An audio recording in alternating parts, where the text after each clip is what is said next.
views are not necessarily those of this station. We are the talk of Chicago, 1690 WVON.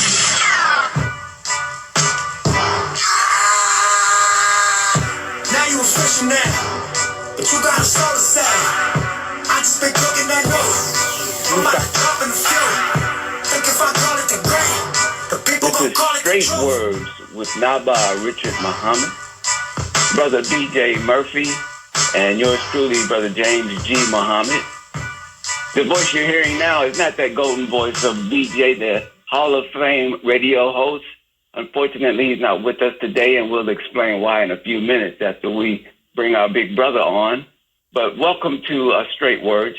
We invite you, the audience, everybody who's listening, and I know some of you are engaged doing two things at once, watching the Vice Presidential Debate and trying to listen to Straight Words. But I tell you, you're going to get a lot more from this conversation than from the debate. But we will talk about that as well. So welcome. Go to straightwords.com to find out how you can help this radio program stay on the air and how you can do other things with us to help us promote wellness in our community. Right now, I want to bring on our big brother Naba'a Richard Muhammad, the editor-in-chief and the creator of this great show. Brother Naba'a, are you with us? Hey, assalamu alaikum, Brother James. How you doing, man? Wa alaikum salam, my brother. I am doing very well. I'm doing very well. Very good. And, very good. Maybe you can let the audience know, what's happening with our brother BJ. He's not here today. And yes, sir. Yeah, he's definitely in our prayers. And if anybody's a big brother, it's you, sir. Thank you. All praise be to God. Yes, sir. Brothers and sisters, thank you for tuning in to Straight Words. You got me and Brother James G. Muhammad, former Final Call editor-in-chief, who has traveled parts of the world with the Honorable Minister Louis Farrakhan. Yeah, he did that. Yeah, yes, sir. And was really a driving force and is one of the foundations for the Final Call newspaper and one of my mentors and teachers. And he still is a contributing editor to the Final Call. And I think if y'all keep harassing him, maybe we can get him to bring back that great column of Periscope. Okay. So brother BJ is in South Carolina, and he kind of got hit by that hurricane. He's safe, family's safe, everybody's safe, but obviously it was a pretty heavy experience. I'll let him tell you about it, by Allah's grace, when he comes back. But he's okay. Brother James and I both talked to him today, but he's got a story to tell. I tell you that, brothers and sisters. He really has a story to tell, and we are anxious to hear it. So shout out to Brother BJ. And we hope that Allah will continue to take care of them and bless them and protect them. Yes, sir. So, brothers and sisters, like Brother James said, we know that some of y'all are listening to us and trying to watch the debate between the vice presidential candidates. But they only got about 15 minutes. And what you can do, turn your TV sound down and turn your captions on. And you can just read what they're talking about, even though I can't. Yes, and you know, Brother James, I said that, right? And the captions was on my TV. Right? Now, I don't know what I did, because now I can't figure out how to get them back. Wait, maybe. Oh, man. You hit the wrong button. I hit the wrong daggone button, man. So I'm going to try again, see if I can figure this out. But it'll be been watching. Yeah. And I've seen probably about, almost an hour. So I'm sure they're getting to, I can't see this. Okay, my sister. So I'm technologically challenged in some ways. But it was just there, man. I don't know what I did. Let me try this one over here, trying the different remotes.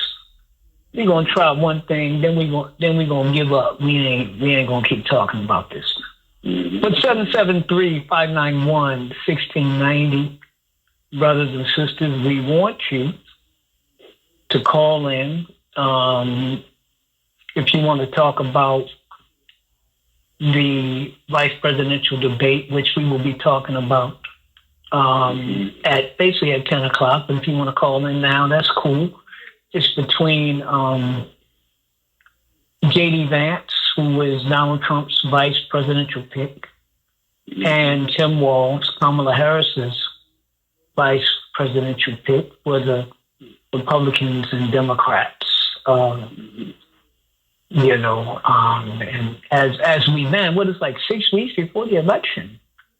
Oh, man, yeah. I think it's like 6 brothers and sisters. This is really, we're right on it, So we just like to hear what you got to say, and we're gonna in our last album, because we know there's so much that's happened. In our last album, we'll be talking international and global news with Brother Brian Muhammad of The Final Call, who is our resident expert on international news and such. You know what I mean? But there are a couple stories, Brother James, that I wanted to, before we get into that, I wanted to bring up. And you can get one. I wrote about it at straightwords.com. They can also go to see how to contribute to this program too, while they're reading. Yeah, that's right. Now you can go there, and you'll see how you can use Zelle, Cash App, PayPal. You can even use Apple Cash. We taking everything except food stamps. Only that's illegal, so we can't take them. But brothers and sisters, this young girl, Monica Goods, 2020, she's in a vehicle with her father. They're going from Brooklyn to Hudson Valley area of New York to visit family. It's around Christmas time. White state trooper stops his black family, accuses them of speeding, right? And the father and the trooper get into a bit of an argument, even though it appears that the trooper was aggressive with them from the beginning. So, they get into it verbally only. Nobody's threatened. Or at least the father isn't threatening the officer. So the father basically says, man, get me your supervisor. The white trooper pepper sprays the father, and it goes into the vehicle. So naturally, it affects his wife and his two daughters, right, that are in the vehicle. He said that he feared for his life and the life of his children, so he pulled off. I mean, I could see that. Absolutely. Somebody stopping you for a traffic violation, which you may feel is suspect, and now they're pepper spraying you, and you got your children is coughing, your wife is screaming, man, and you done already been into it with this dude. I can see why you could be in fear of your life, right? So anyway, that was in December 2020. So the state of New York brought charges against the trooper, whose name is Christopher Baldner, right? And a judge basically threw those charges out. Said that he wasn't, what do they call it? They didn't deny the facts, and then also the trooper lied and said that the family vehicle was ramming him, but he was actually ramming that vehicle from behind. He was caught in his lie, and it overturned, brothers and sisters. This 11-year-old girl, Monica Goods, beautiful little black girl, was tossed out of the vehicle. The vehicle then rolled over on her, right? Crushing her and killing her. Well, earlier this month, there was an appeals court, and the appeals court reinstated the murder case against who is now ex-trooper Christopher Baldner, white law enforcement officer. And now a State Attorney General Letitia James is ready to go forward to prosecute him in the death of the 11-year-old. And he will be facing a second-degree murder charge and other charges in that case. Mm-hmm. So, you know, we are not happy because as our sister Attorney General Letitia James said, this is what she said: while nothing can return Monica Goods to her family's loving arms, this decision from the court will enable my office to continue our efforts to seek some semblance of justice for the Goods family. Mm-hmm. So the one of the key things once the judge threw out the case, it was the New York State's Attorney's Office that basically went to the appeals court and said, no, this man is responsible for this death and needs to be held accountable. So one of the key things was that the trooper acted with depraved indifference, right? Now, I don't see, brothers and sisters, how you cannot find depraved indifference when you're literally ramming a vehicle. You're not ramming it because you saw a weapon, right? You're not ramming it because somebody is a hostage, right? You're not ramming it because somebody is in danger or you're in danger or there's another vehicle in danger. And then because of your actions, this young girl dies. Yeah. So now we await him getting his trial date, which has not been set yet. And brother James, when I first saw this, right, I said, well, no, man, I was just appalled by what happened, right? Well, number one, I'm happy that the prosecutor had the integrity to appeal it and to go after justice.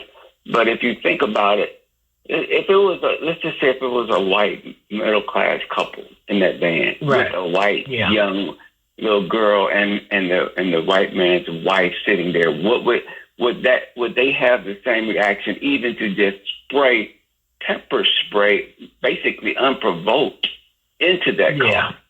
So the mentality of the officer. These are the kinds of officers that create situations like the George Floyd and others. It's those kind of folks that, and the fact that once this happens, the police union is always the first one to come in and want to, like in this case, paying the legal bill for an obvious infraction that is very hard to defend. I don't know what his defense is going to be since they appealed it.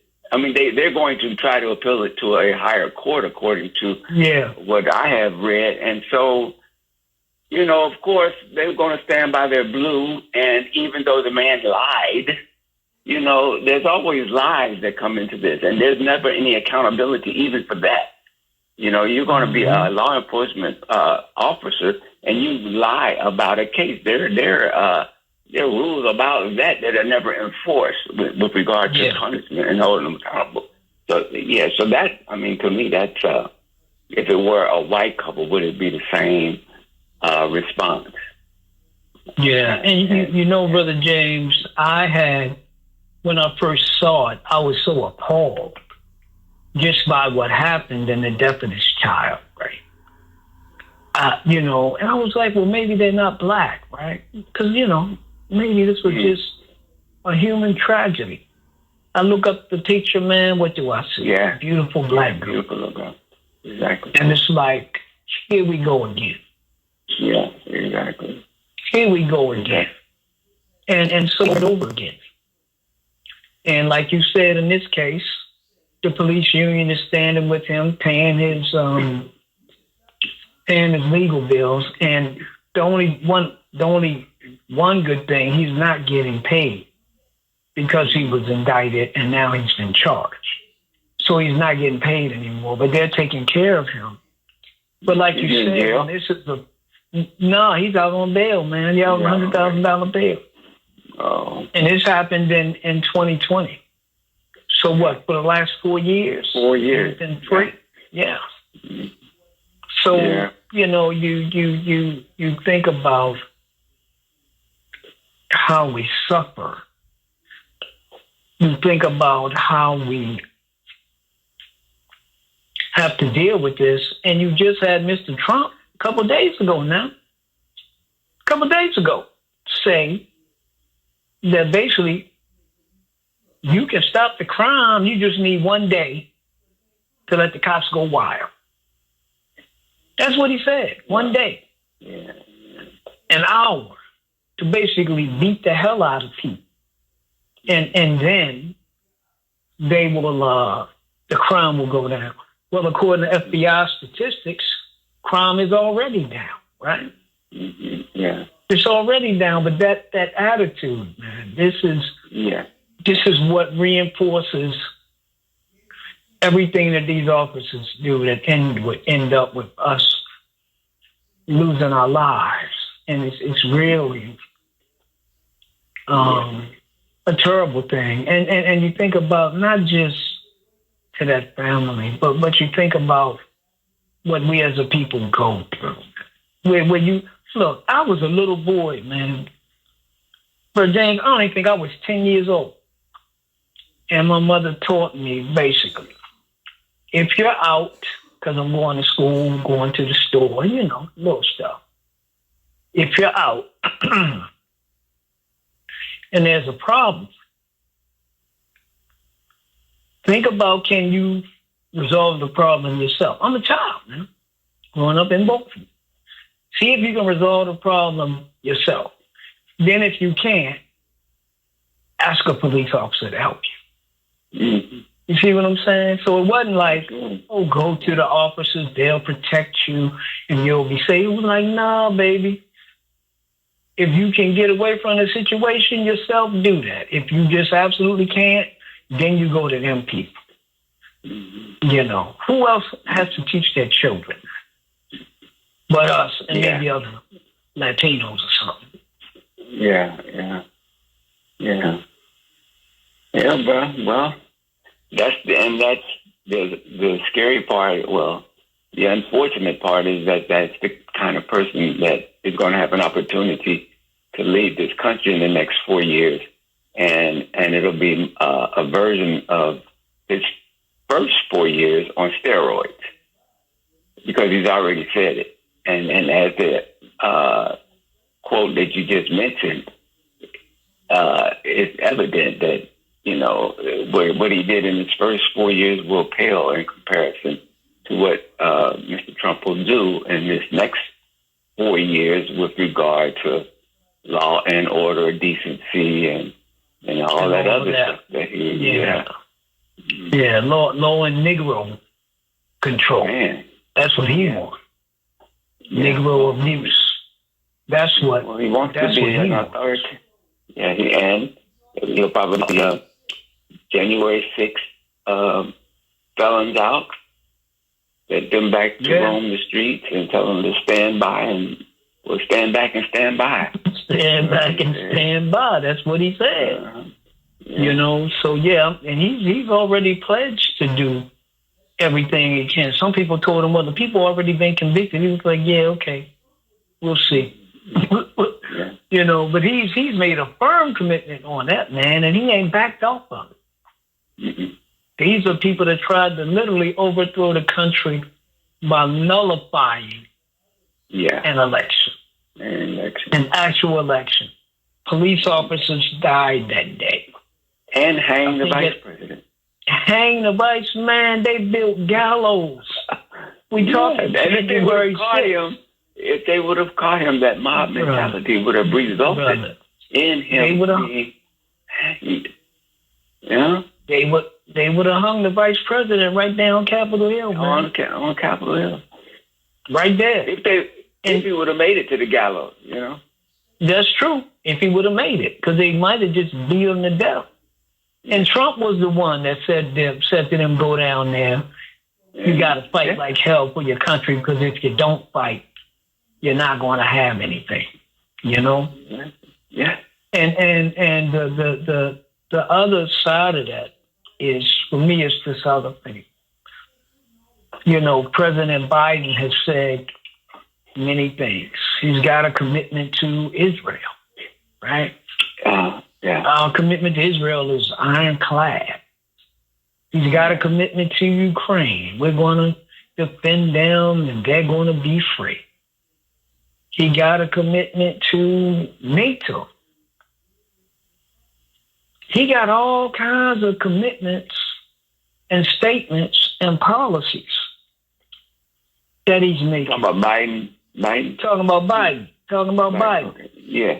But what he hasn't done, what he has not done, and no president has done, and that should tell you something.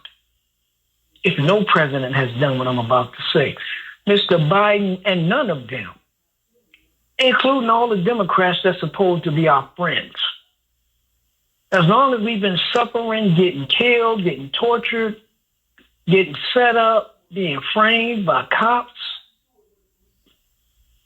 none of them have ever made a statement and directed their Justice Department and said, we are going to vigorously prosecute any law enforcement officer that violates the rights of Black people and that operates outside of the U.S. Constitution. It's illegal, and we're going to vigorously enforce that law. They've never done that. You know, Brother James, after the uprising in Ferguson in 2014, Ferguson, Missouri, after the death of, or the white cop killing of Mike Brown Jr., right? Mm-hmm. Unarmed, shot. Mm-hmm. Shot. Somehow or another, they said this young man was unarmed, got into it, Brother James, he was unarmed, got into it with a police officer. Yeah. Right?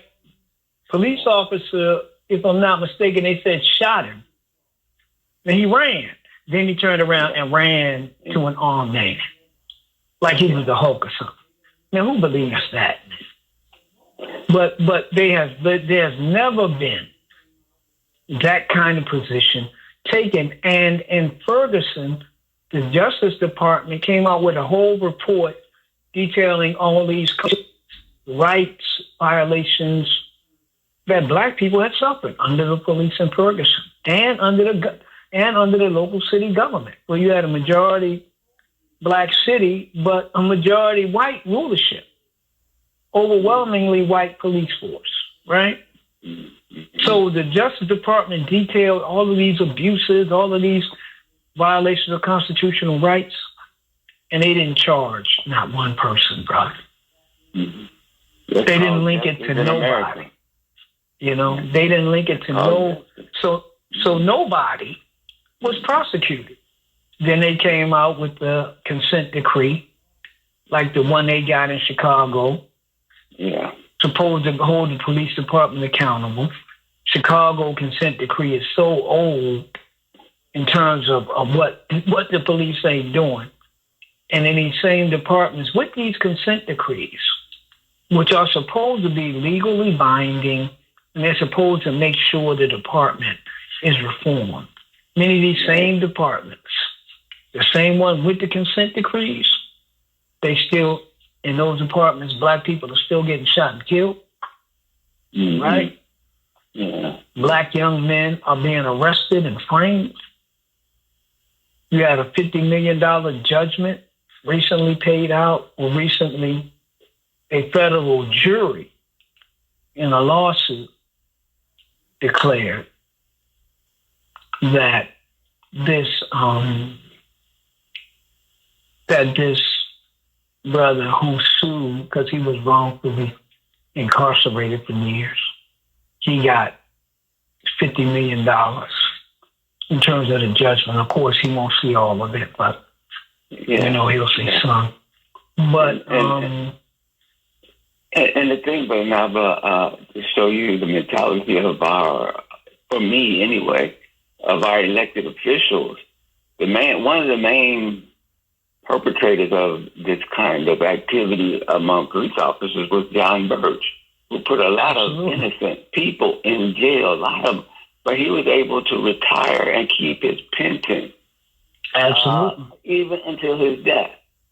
His death, when it was overwhelmingly demonstrated that he tortured, put people in jail who were innocent, and now taxpayers are paying millions of dollars for things he did illegally, but he was allowed, and the council through the years could have withdrawn his pension from him, but they didn't. So, those are the kind of things I'm trying to figure out. You want to preach accountability, but the main perpetrator you let live out a wonderful life, I guess, in Florida where he was and died with his pension, and I'm sure his wife got it until she passed away.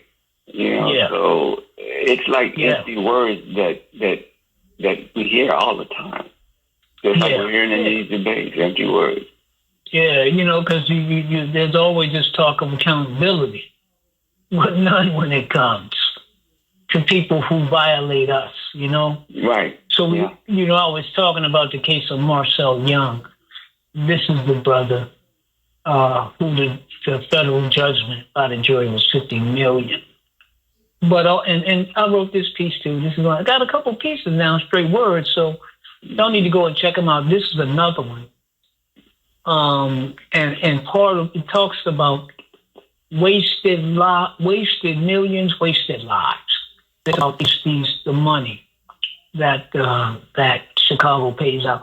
This is one of them, and this was reported by WTTW, and I included it in my piece. Reynaldo Guevara, a former Chicago police detective, accused of routinely framing suspects, has cost the city $62.5 million as a repeat offender. $62.5 million. That's what this man has cost. Not the city. He cost you that as residents. Yeah. See, that's $60 million that ain't going to your school. Yeah. It ain't going to your neighborhood. It ain't going to black business development.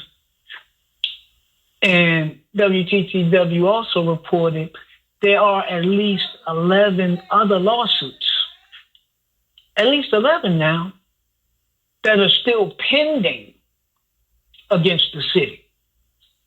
All from men who were convicted based on evidence gathered by Guevara, and these men were later exonerated.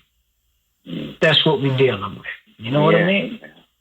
Yeah. That's what we're dealing with. So let's bring in Brother Jay and see if we can get him to talk to us a little bit. Brother Jay, are you there? Yeah, good evening, good brothers. I'm enjoying the show, and I listen from time to time when we're not busy, because we do a couple of media operations here in South Louisiana, and this is my brother, Brother Jay. What's happening, man? What the brother from the Nation of Islam does for me is very important, and we produce a show with Brother Dar Muhammad every other Sunday on cable TV down there in Lafayette, Louisiana. So I just want to say this, and you guys you brothers are talking about police issues, police brutality, which has always, for me, has been a situation where I have to speak out whenever I have the microphone to speak out. And somebody who's making national news. I don't know if you guys, brothers, want me to bring this up. Clay Higgins, the representative from my area, from my home area, who spoke out against the good Haitian people in Springfield, right? Mm. Well, Clay Higgins, he was a cop before he got his notoriety as the crazy congressman from Louisiana, right? Well, Clay Higgins engaged in police brutality, and for the life of me, I do not know why the press has gave him a free ride, much like they do others who say crazy and do awful things, my brothers. So I don't know if the listening audience knows about Clay Higgins' history. No, man. Hey, Brother Jay, educate us, sir. Man. Come on, now, talk about him. Yes, sir. I've been doing talk shows for the last 10 years, two local African-American owned stations. And when the second station I've been at, he had some people who was promoting him when he ran for United States Congressman from a very conservative district, the heart and soul of the oil and gas industry in South Louisiana. And Clay Higgins, who was to me was a third-rate cop, you don't mind if I describe him, who describe him, man. Tell the truth. The jurisdiction Opelousas PD, as a majority black city in southern Louisiana, city about 30,000, and he was working for them. Well, he had a couple of incidents where he engaged in police brutality. Well, the chief, who was black at the time, gave him the option to resign in lieu of being investigated. So he resigned, then he went to work for the Sheriff Department, which is the St. Landry Sheriff Department. From there, he developed what you call a Crime Stoppers show, a video about, things that goes on in the community as it relates to crime. Well, he put a little, what you call so-called Cajun drama in it, where he would dress up like a drill sergeant and order these people who he was looking for to come in and basically bark like a drill sergeant to people in the Crime Stoppers video. And well, he did one significant video that caught the eye of everybody, even on the national level, where he had a bunch of law enforcement officers with long guns and shotguns and every type of military vehicle you could have for cops use, and a couple of black preachers standing behind him in those, what we call those zoot suits. Nobody wears them. And his video went viral on the local in the local area, and online also. Well, what he was doing at the time, he was calling out young black males, and not so nice of terms. It's almost like condescending the way he was talking to them.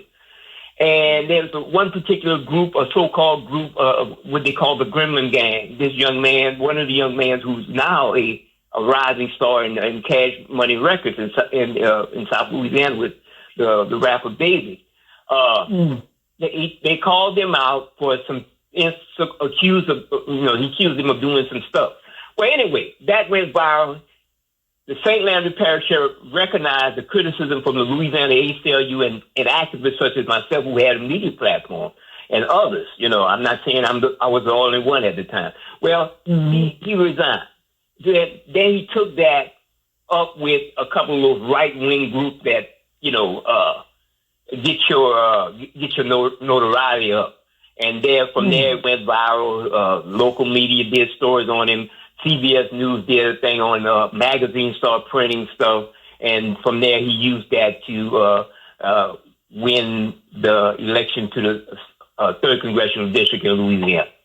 And everybody else know the history of Clay Higgins making all types of racist statements, anti-Muslim, anti-blacks, anti-everything, And when he said that about the Haitian brothers, listen to this. And he calls himself a Cajun, right? And, people promote Cajun and Acadiana in this area big time all over the country, right? And Creole, whatever. I don't think of myself as no Cajun or no Creole. I call myself a black man. Now, others may have an issue with that. But what I'm trying to say is that he's denigrated the Haitian people by saying they were nasty. In that post that made national news, they eat all types of stuff. They are slapstick gangsters and so forth. Well, I want to say this because I done shows where people got angry at me. People who eat a lot of nasty stuff in this area are mostly Cajuns. They eat everything from off the side of the road. They eat raccoons, possums, snakes, alligators, everything that would be outside of this culture in South Louisiana would be considered nasty. So how can he make a stupid statement like that, denigrating another group of people? So we've been on him for the longest, and I'm glad the Louisiana ACLU, under the leadership of Sister Elena Odom's a great young black sister who's doing some great things, suing these cops in South Louisiana with the organization of the ACLU. Some things we could agree with at the ACLU, some things we don't. But we know as far as law enforcement, they've been kicking butt and taking names as far as lawsuits. But I just want the listening audience to know that there are people here in South Louisiana who are not tolerating people like Clay Higgins, who've been saying crazy stuff and doing crazy stuff and pushing laws for the MAGA crowd. You know, I'm like this. When we know who our enemies are of our community, we call them out. Yeah. Yes, sir. So I just want to run that by you guys. And there was another article, Brother Richard, where you saw where one of the sheriff officers in another jurisdiction, neighboring to where Clay Higgins from, Iberia Parish, which made national news with the young child being prosecuted. Right. But they've been in the news before, Brother Richard.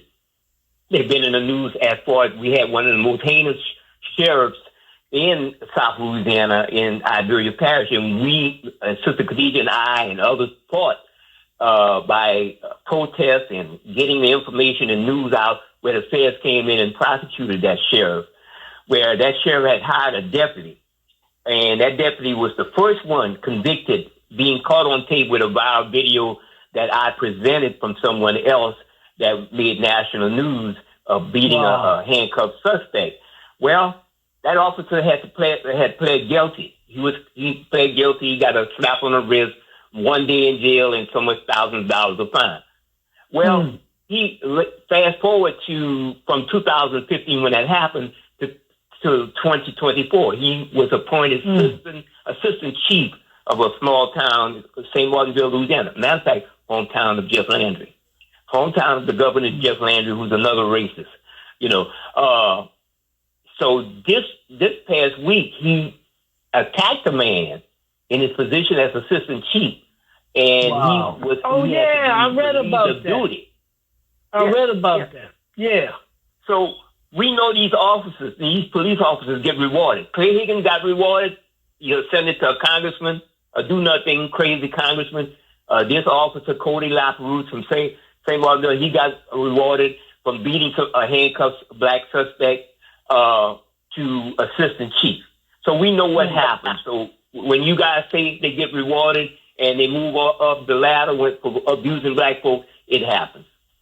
Yes, sir. All right, Brother James. I think that's go ahead, Brother James. Yeah, I think that's the importance. I think it's Uncle Bobby who's trying to push the database of for officers who commit these issues so that their crimes will follow them and they won't be able to get on other police forces because there'll be a database that follows them around and they'll know that this is one of the loonies and you shouldn't hire them. Not that it would make a difference in places like my brother Ray was just talking about in a racist state like down in Louisiana, but at least that's something that's needed, you know? Yeah, and the other thing, Brother by Uncle Bobby from the Love Not Blood campaign and Families for Justice talks about is the ability to decertify cops. So you basically you get rid of their license, and then they can't move from jurisdiction to jurisdiction. Hey, do we have that great man Lionel Muhammad? Sorry for keeping you holding, Big L. Man, I was just thinking about that's all right, Fred. Be to Allah. Hey, brother, happy birthday anniversary, my brother. Yeah. Thank you, my brother. Thank you very much. Yeah. Go ahead. I know. I just thought about you too, bro. Hey, listen here. I want to respond to some of the things the brother was saying because Brother James said he was talking about how they go, these officers or anybody that's a public servant, how they go live their luxury lives or whatever. But I want people to understand this. And they can argue about it, they can debate about it, but nobody that does an injustice, especially when it comes to a human being, goes to sleep with a peaceful mind. You don't go to sleep with a peaceful mind. Yeah. Wow. And I ain't telling you something somebody told me, something I read, but I'm telling you what I know. Mm. If you listen closely to what Governor Ryan said when he passed the moratorium on the death penalty in Illinois, he said that I couldn't go to sleep at night with a conscience, knowing that I might be killing innocent people. So when you find these officers, when you find judges, when you find prosecutors, when you find anybody in authority that misuses their authority against other human beings, the scriptures say you reap what you sow. You don't get away with it, and you don't sleep comfortable. And I ain't telling you what somebody told me. I'm telling you what I know. I sit in a 6x9 cell for 24 calendar years. Even though I didn't commit the crime, I never had a peaceful sleep because in my mind, I had did a lot of wrong things that I had to correct and repent of. My judge, when he sentenced me, I said, if there's a God, and I believe it is, you're going to pay for what you did to me. 7 years later, that same judge was not only prosecuted, but went to jail, was sent to prison, and he almost didn't make it. Because a lot of these law enforcement, when they go through these kind of trials, they turn to drugs and alcohol as a relief valve because they can't handle the guilt. Guilt is like cancer.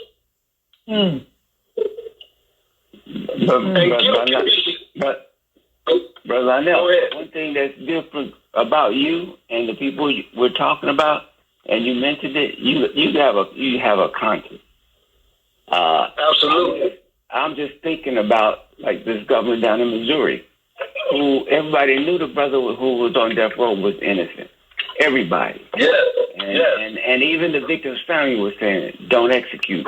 But a governor who has no conscience, whose self-accusing spirit has been killed, will say, go ahead and execute him and then he'll go have a steak dinner and sleep well because he has no conscience. Not to say that there's no karma, that what you sow, you will reap. So that you definitely will. But I don't think he thought too much about it. After the young man was gone, and just as these cops, they don't have a conscience. They don't pay for it, but they. But let me say this: the Honorable Elijah Muhammad said this. He said, "Don't ask for mercy from somebody that can't give you mercy." That's right. That's right. Now, even though they know he was not guilty. See, you asking the devil for mercy. He don't have no mercy. He can't give you what he don't have. Exactly. So even when you go to your deathbed, you go with dignity and pride, like my brother Stan Tutuwi. I'm not going to ask this devil for nothing. You understand what I'm saying? I'm not going to ask this devil for mercy because he can't give me what he ain't got. That's right. That's right. Yeah. All right, well, Brother Lionel, thank you, man. We'll stay in touch as always. Yes, sir. Good to hear from thank you. And I thank the brother for bringing those things up. But believe this here, nobody gets away. And nobody sleeps well at night knowing that they have violated not man's law, but God's law. Yeah. Thank you. So, Cliff, we know we got you holding. Assalamu alaikum, Brother Lionel. So, Cliff, we know we got you holding. Can you get your point over in 2 minutes? If so, come on in. If not, we can hold you over to the next hour. Yeah, I can get it through. Because just want to bring up, and I'm glad the brother brought up the issue about the Marcellus Williams, and that's the reason why I wanted to call, because this brother was completely done wrong and his life was taken. But I got to say this, man, after watching the debates, listening to these guys, man, one thing I got to say that one of the issues that is coming up, and are both talking about it, particularly Republicans, man, is the crime in our inner city. And brothers, I got to say this, man, it's too late. You know what I'm saying? And what I'm saying is that, and what I mean by this, and I'm almost done, and Brother Art talks about this all the time in terms of not only the external challenge of white racism, but the hatred that we got to deal with internally. But this killing, Chicago, Philadelphia, black on black, something's going to be done. So regardless of Trump or Vice President Harris, whoever becomes the president, law enforcement is going to be more aggressive than they ever been as it comes down to dealing with the black community. And that's only because of the fact that our young brothers, man, are out of control. And it's too late to change, man, because there's an agenda to take us out.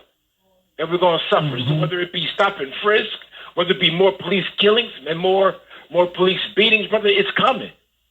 And my last point to prove this, and I'll leave you brothers with this.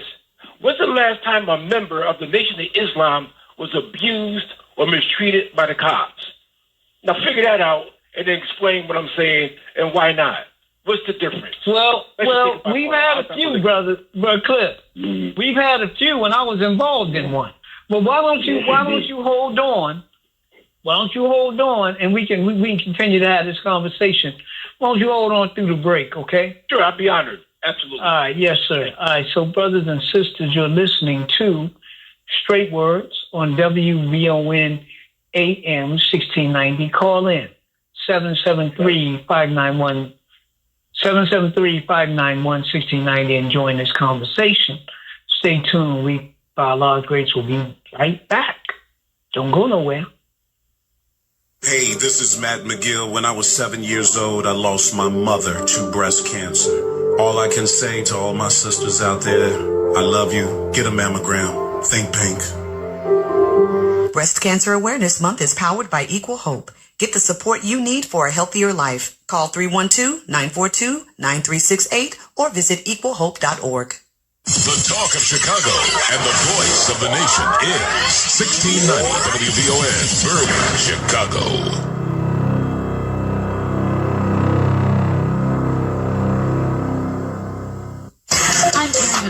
And I'm Kevin Brown on your home for 24/7 News, the Black Information Network. Vice President Kamala Harris says the federal government will do everything it can to help those impacted by Hurricane Helene. The devastation from Hurricane Helene is immense. Millions of Americans are without power. Thousands of families have lost their homes.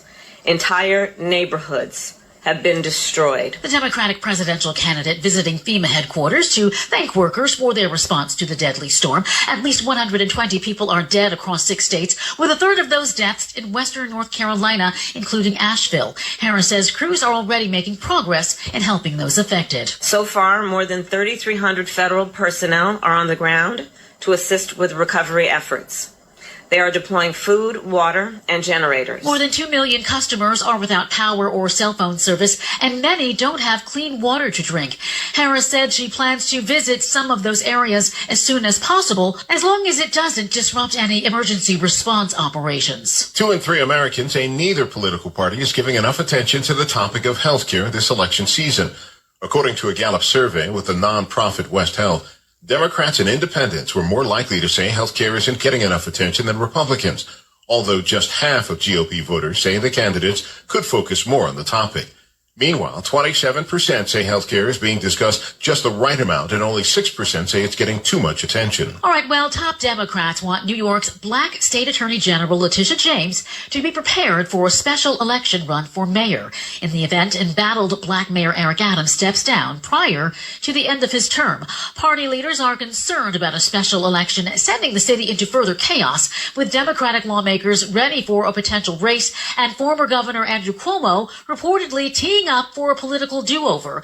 The New York Post reporting state Democratic Party leader Jay Jacobs says they aren't very excited about Cuomo, who resigned in 2021 following sexual harassment claims and further allegations about a botched COVID-19 response by his administration, which was covered up to avert accountability over the death toll. High-profile civil rights attorney Devon Jacob, who represented the family of George Floyd after he was murdered by Minneapolis police in 2020, has joined the Tyreek Hill legal team.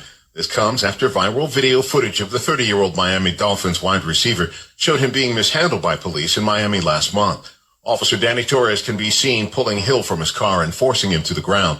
While Hill admitted that he might have handled the incident better, he's now using the experience to highlight nationwide police misconduct and is demanding that Congress finally pass the George Floyd Justice in Policing Act. A man who marched alongside Dr. Martin Luther King Jr. and helped elevate the plight of the sanitation worker has passed away. Cleophas Smith was working in sanitation in Memphis in 1968 and was inside the church where he heard the last public speech ever given by Dr. King the day before King was assassinated. In the years that followed, Cleophas Smith became a civil rights activist himself. He died on Sunday at the age of 82. I'm Terry McCready, along with Kevin Brown on your home for 24/7 News, the Black Information Network. It's Matt McGill. I'm going to be nice about how I say this. Now, on Facebook Live, there is a young lady named Trish Gates who just said on our Facebook Live page, slavery is over. Stop talking about damn slavery. I'm glad you're on WVON Facebook page and listening to the show. With all due respect to you, I am going to just encourage you to never say that again. I am so tempted to say so much more. Either you have lost your damn mind, girl.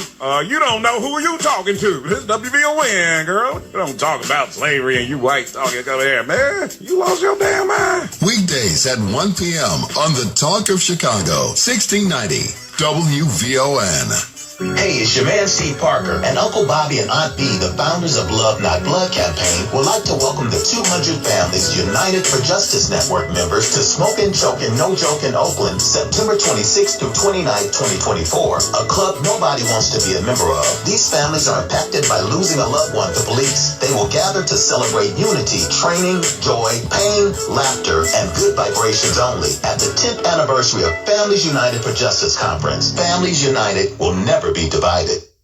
Tune in every Wednesday night at 9 p.m. for Speak On It with Dr. Kofi Malik. You've seen him on cable TV. Now hear his spirited conversation on the Talk of Chicago. The question at hand is raising voices of the Negro. That plain and simple. Tune in every Wednesday night at 9 p.m. for Speak On It with Dr. Kofi Malik on the Talk of Chicago, 1690 WVON. It's all about great food and service at Let's Eat to Live restaurant located at 621 East 67th Street on the south side of Chicago. Fresh, healthy, life-giving meals prepared with love. Veggies, fish, chicken, lamb, burgers, soups, breads, delicious desserts, and more. Some coming from our on-site garden in season. We got good food for your soul at 621 East 67th Street. That's Let's Eat to Live restaurant. You can stop by or call us at 773-966-6549. Or visit the website, letseatTolivecafe.com. Hi, it's Tavis Smiley, inviting you to join me weeknights, 6 to 9 p.m. right here on WVON. I'll bring a national perspective to all things happening in Black America. It's talk the way you like it, and it's why America is listening. It's the legendary Tavis Smiley, weeknights at 6 p.m. on the Talk of Chicago, 1690 WVON. The captivating world of Black art and history at AfricanWorldArt.com. Are you seeking a unique and meaningful gift, or do you just want to come celebrate the richness of the Black diaspora? Our online gallery is the place for you with a wide selection of paintings, sculptures, prints, posters, and more. Journey through time with images that document our triumphs and challenges, from present-day icons to ancient civilizations, as well as the struggles of slavery, resistance, civil rights, the Black Power movement, and the Black impact on sports, entertainment, politics, and global justice. AfricanWorldArt.com. It's more than just an online store. It's an inspiration drawn from our experiences. Visit AfricanWorldArt.com or call 267-312-4189. That's 267-312-4189. AfricanWorldArt.com. Since 1985, it's where black fine art and historical pictures come to life. That's African spelled with a K. AfricanWorldArt.com. Got a 3, got a 2, got a 1. Yes! Tune in Friday, 9 to midnight for The Fundamentals, where I, Titus T. Del Williams, bring the mental. Thanks, Captain Obvious. And I, DJ Turbine Arturo Garza, bring the fun. Are you not entertained? Is this not why you are here? So if you want some wacky, some good conversation, but some fun, and a little serious, for all your sports needs, tune in to The Fundamentals. Friday nights, 9 to midnight. See you there. You like that? You like that?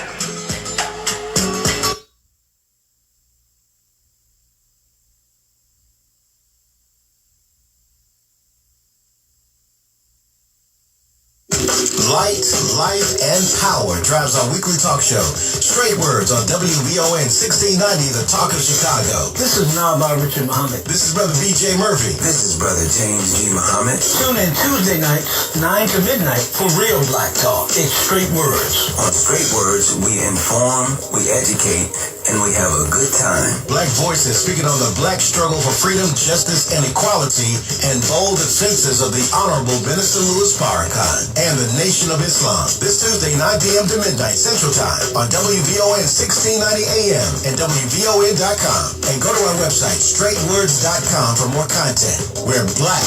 And we're strong. We're unapologetically pro-Farrakhan.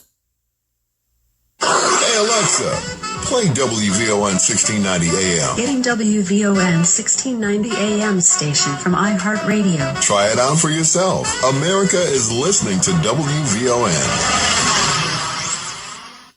Did you know on average, every 2 minutes, a woman is diagnosed with breast cancer? And 1 woman will die of breast cancer every 13 minutes. October is National Breast Cancer Awareness Month. Schedule a mammogram today. Breast Cancer Awareness Month is powered by Equal Hope. Get the support you need for a healthier life. Call 312-942-9368 or visit equalhope.org. The following is paid programming. The views are not necessarily those of this station. The views expressed on our programs are not necessarily those of WVON, Midway Broadcasting Corporation, or our participating sponsors. We are the Talk of Chicago, 1690 WVON. Come on, man. And with the local DDC News, Adam Coach the trailers and come back for our show. All right. Okay. Go ahead, Brother Neville.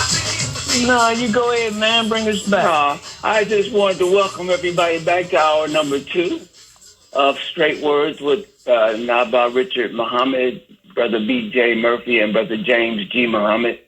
We've had an exciting first hour. We've got Brother Cliff holding on to continue the comments that he has made. And so we want you to call in, 773-591-1690, 773-591-1690. The first 10 callers that we get will get a special prize. They'll get to talk to Brother Naba'a Richard Muhammad, our great host. So call us, and while you're at it, go to straightwords.com and give a contribution to help this program continue. Or, Brother Naba'a, I know there's a text number that you can give that they can kind of get the information quickly. You want to give that out? Yes, sir. You can get that information right away if you text me at 312-480-9775. You can text me and we can go from there. We'll give you everything you need to help the show. And brothers and sisters, look, we really need your help tonight. We used to do a direct appeal on air, but we were told that is not allowed under FCC rules. So since we are Muslims, we're not rule breakers. We follow them, you know? Yes, sir. So, Cliff, you still there? Yes, sir. Yes, sir, brother. All right. So you asked when, right? Right. In 1998, Cliff, and I don't know if there's been. I'm pretty sure there's been some after that. But I'm talking about one I was involved in. This is after the FOI, Fruit of Islam, from Muhammad Mosque, number 4 in Washington, D.C., had went into this apartment complex, Mayfair Mansions, that had been totally, overrun by drug traffic. The whole place. When we first went there on a Saturday, and we were, distributing the Final Call newspaper. And when we went there, the place looked so dilapidated, I didn't think anybody actually literally lived there, right? When we came, all the drug activity stopped and people left. And so the residents came to see us at our mosque, which was right down the street from Mayfair Mansions. This is at the height of the crack cocaine epidemic. And they asked if we could come back. So we came back, talked to the management. We started a patrol. The first day of the patrol, somebody pulled off a sawed-off shotgun on us. Of course, we're unarmed. And another brother had like a machete. Well, let's just say that Allah blessed us. Little brother William, the smallest man in FOI class, was the first to deal with his brother with the sawed-off shotgun. And brother Ronald Muhammad, we call him the body slammer, the gentle giant of Islam, grabbed the man with the sawed-off shotgun and proceeded to body slam him. And then he was, let's say, disarmed by the FOI, right?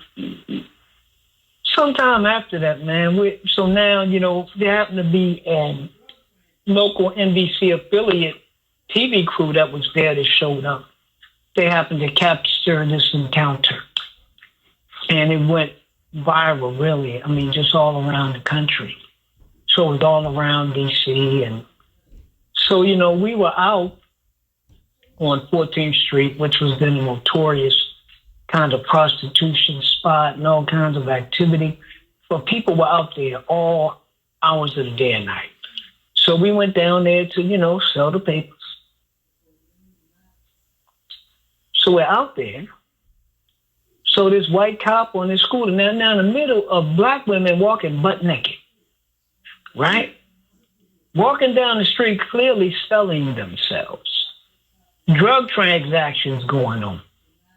In the midst of all of this crime, this officer approaches Brother Napoleon. And we say, well, what's happening? Say, well, I'm arresting him for jaywalking. So we said, okay, where are you taking him? And we'll follow you down, or we'll follow him down and we'll get him out. The cop proceeds to, while he's handcuffing Brother Napoleon, who's not struggling with him, he's just standing there. He proceeds to try to body slam him on the ground, man. Brother Henry 3X, my brother, we were lieutenants together. Man, brother Henry popped that cop and laid him straight out. So naturally, all the other cops came, Metro Police came, uniform, Secret Service Police came, and we was in a battle, man. And in the midst of this battle, a cop hit me in my head with his weapon and threatened to blow my brains out. And I ended up getting 32 stitches. So we have had our fair share of fights with the police. Yeah. And we won them. Because, I had some stitches, a couple other brothers got hurt, but a few of the cops ended up in the hospital for a day or two, man. And they aggressed us. So go ahead real quick with your point. But since you asked, I just wanted to let you know. Right. Well, thank you for sharing that. And in my opinion, that was certainly unwarranted in terms of the aggressiveness coming from these police officers.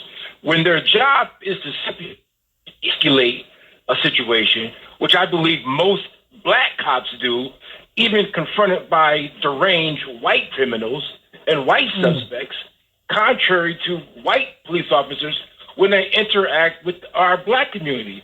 And so all I'm simply saying, brothers, is that I certainly see the tension and it being more aggressive. So if Kamala Harris wins, it's going to be a protest or a backlash for her winning because, in their eyesight, it's another Negro that's in the position of power. But if Trump wins, it's going to give them the green light to certainly be more aggressive to the black community. And so when a brother and a sister in our community, a brother is drunk, and then he wants to beat up on a sister, and the sister calls the police, I don't think the police are going to have the best interest in terms of keeping peace. They both going to get beat up. And that's what I see coming from the police department in the near future, regardless of who gets into office. And that's why I say that we as a black people, particularly our youth, and the violence that we commit amongst ourselves, man, it's just going to cause and call for more police to interact with our community that we don't want. We can't pick and choose these officers that come into our community. So you might certainly get a white police officer that's a Klan member, a white supremacist in uniform, and you think he's going to treat, because he has a badge and a gun, and he's going to abide by the law and treat us with respect? This brother's going to be notorious. This white boy's going to be notorious in terms of responding to the black community. So that's why I said that to me, it's too late, because what's happening is that the way and the violence that we have in our own community is just too far gone. We cannot stop it in order to get respect for these white people, because the first thing that comes up is that we kill each other. I digress with that, brother. So that's what I'm saying.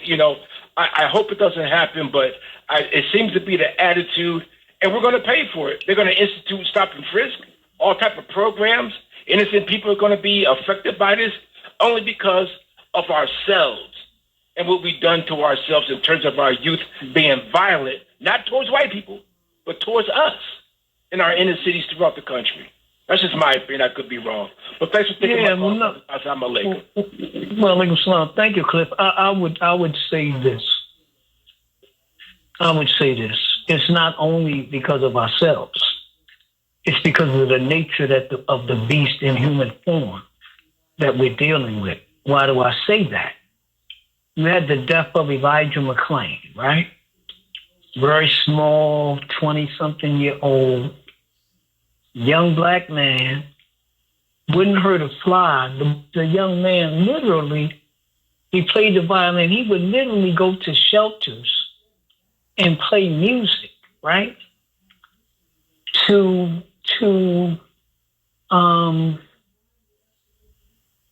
cats. This is the kind of young man he was. Well, he was stopped by police in Aurora, Colorado. He ain't no threat to nobody. He ain't had no weapon.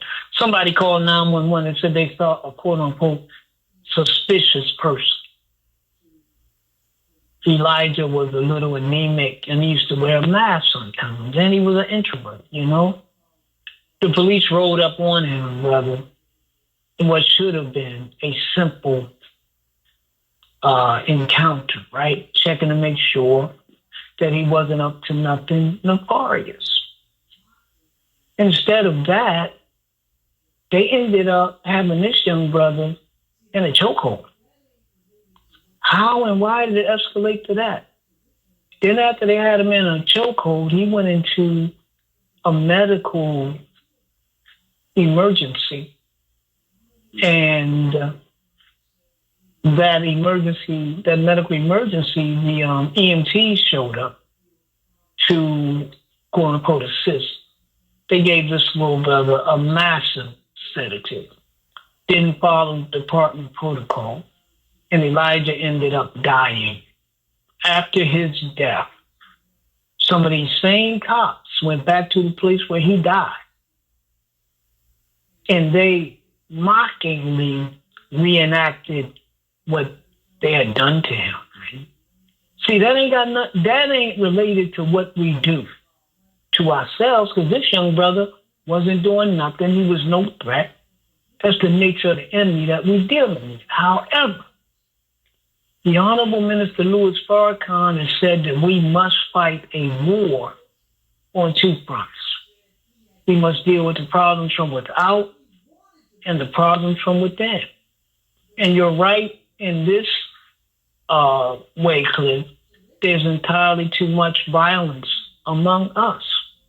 There's entirely too much aggressiveness among us. And the cop that killed Mike Brown, Darren Wilson, who was never charged with anything, and they raised money for him, and he's been able to go on and live his life while Mike Brown and his mother and his father and his family have to still suffer from his loss and the loss that others have felt at the hands of police, right? That cop, Darren Wilson, said he had wanted, listen to this clip, he wanted to be in the black community because that's quote unquote where the action was. So they not coming out of some noble thing to solve crime at all. They coming to have some fun and abuse us, which means we should not abuse one another. Matter of fact, if you go to Final Call, I wrote an editorial a couple months ago where I said that living among enemies, we cannot be enemies to one another. And the minister has consistently warned over the years how white folks, like, they get ready to go to a serious war overseas. At some point, they're going to be driven out of some of these foreign countries, and they're going to be coming back home into America because our people are running them out, as you have seen in some of these African countries, how they're running out the colonizer, and those folks are going back to their homes.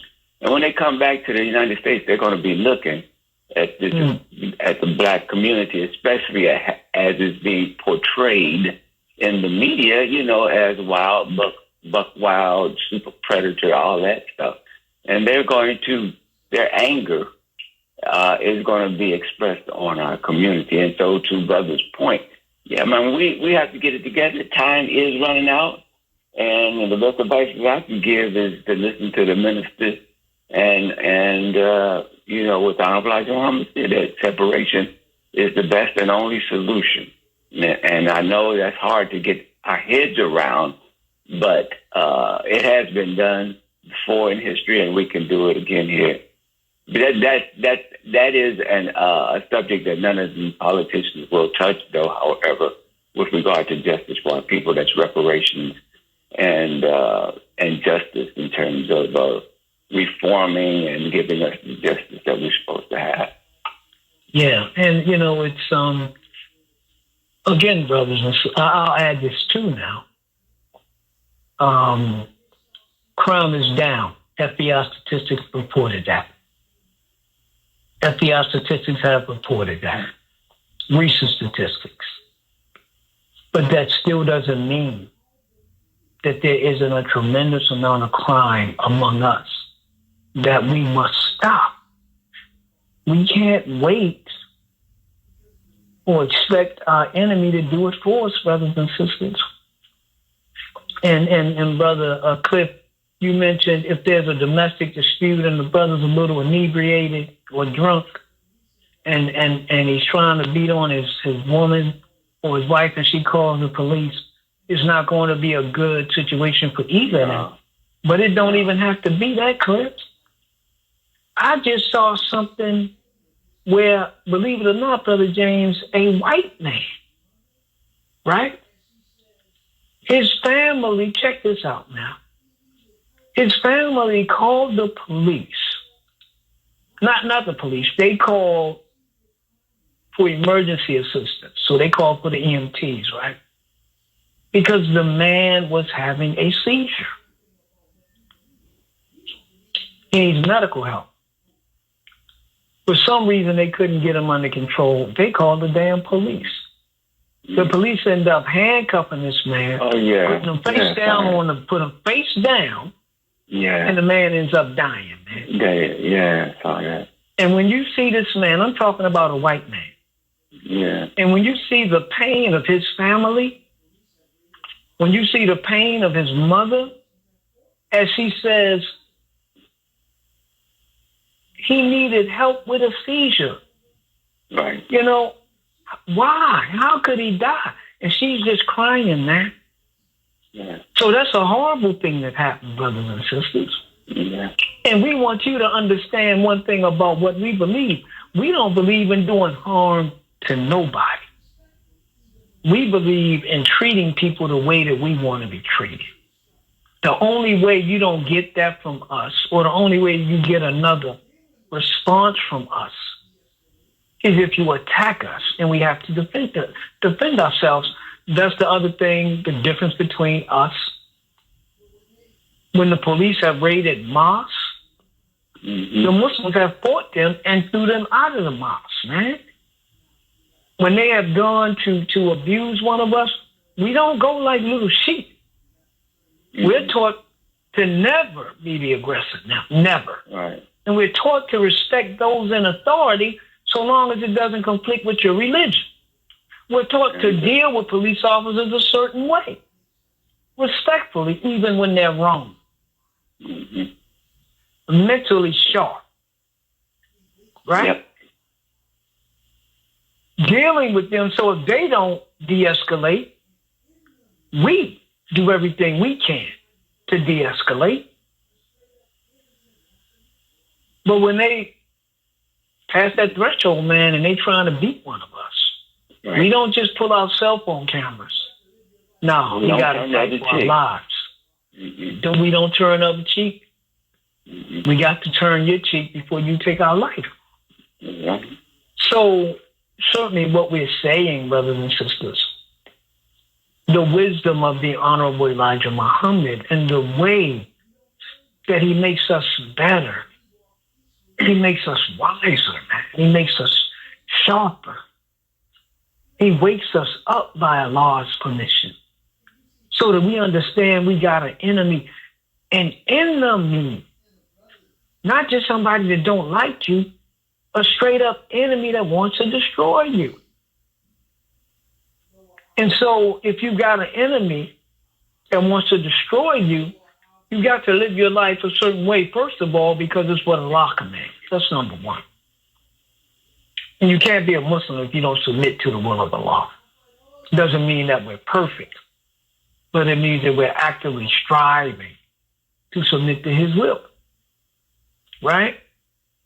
We don't carry weapons, but we walk peacefully wherever we go, man. We don't push up on people. We don't bully people. If you see 15 of us coming down the street and a brother's intoxicated and want to fight, brothers and sisters, we tell them, brother, go on, man. We lower our presence, our power. We lower our voices. We let him rant and rave because we know we're dealing with a man that don't know who he is. Plus, now he's drunk. I'll fight all you motherfuckers. I'll kill you. Brother, let me talk to you, man. What's going on, black man?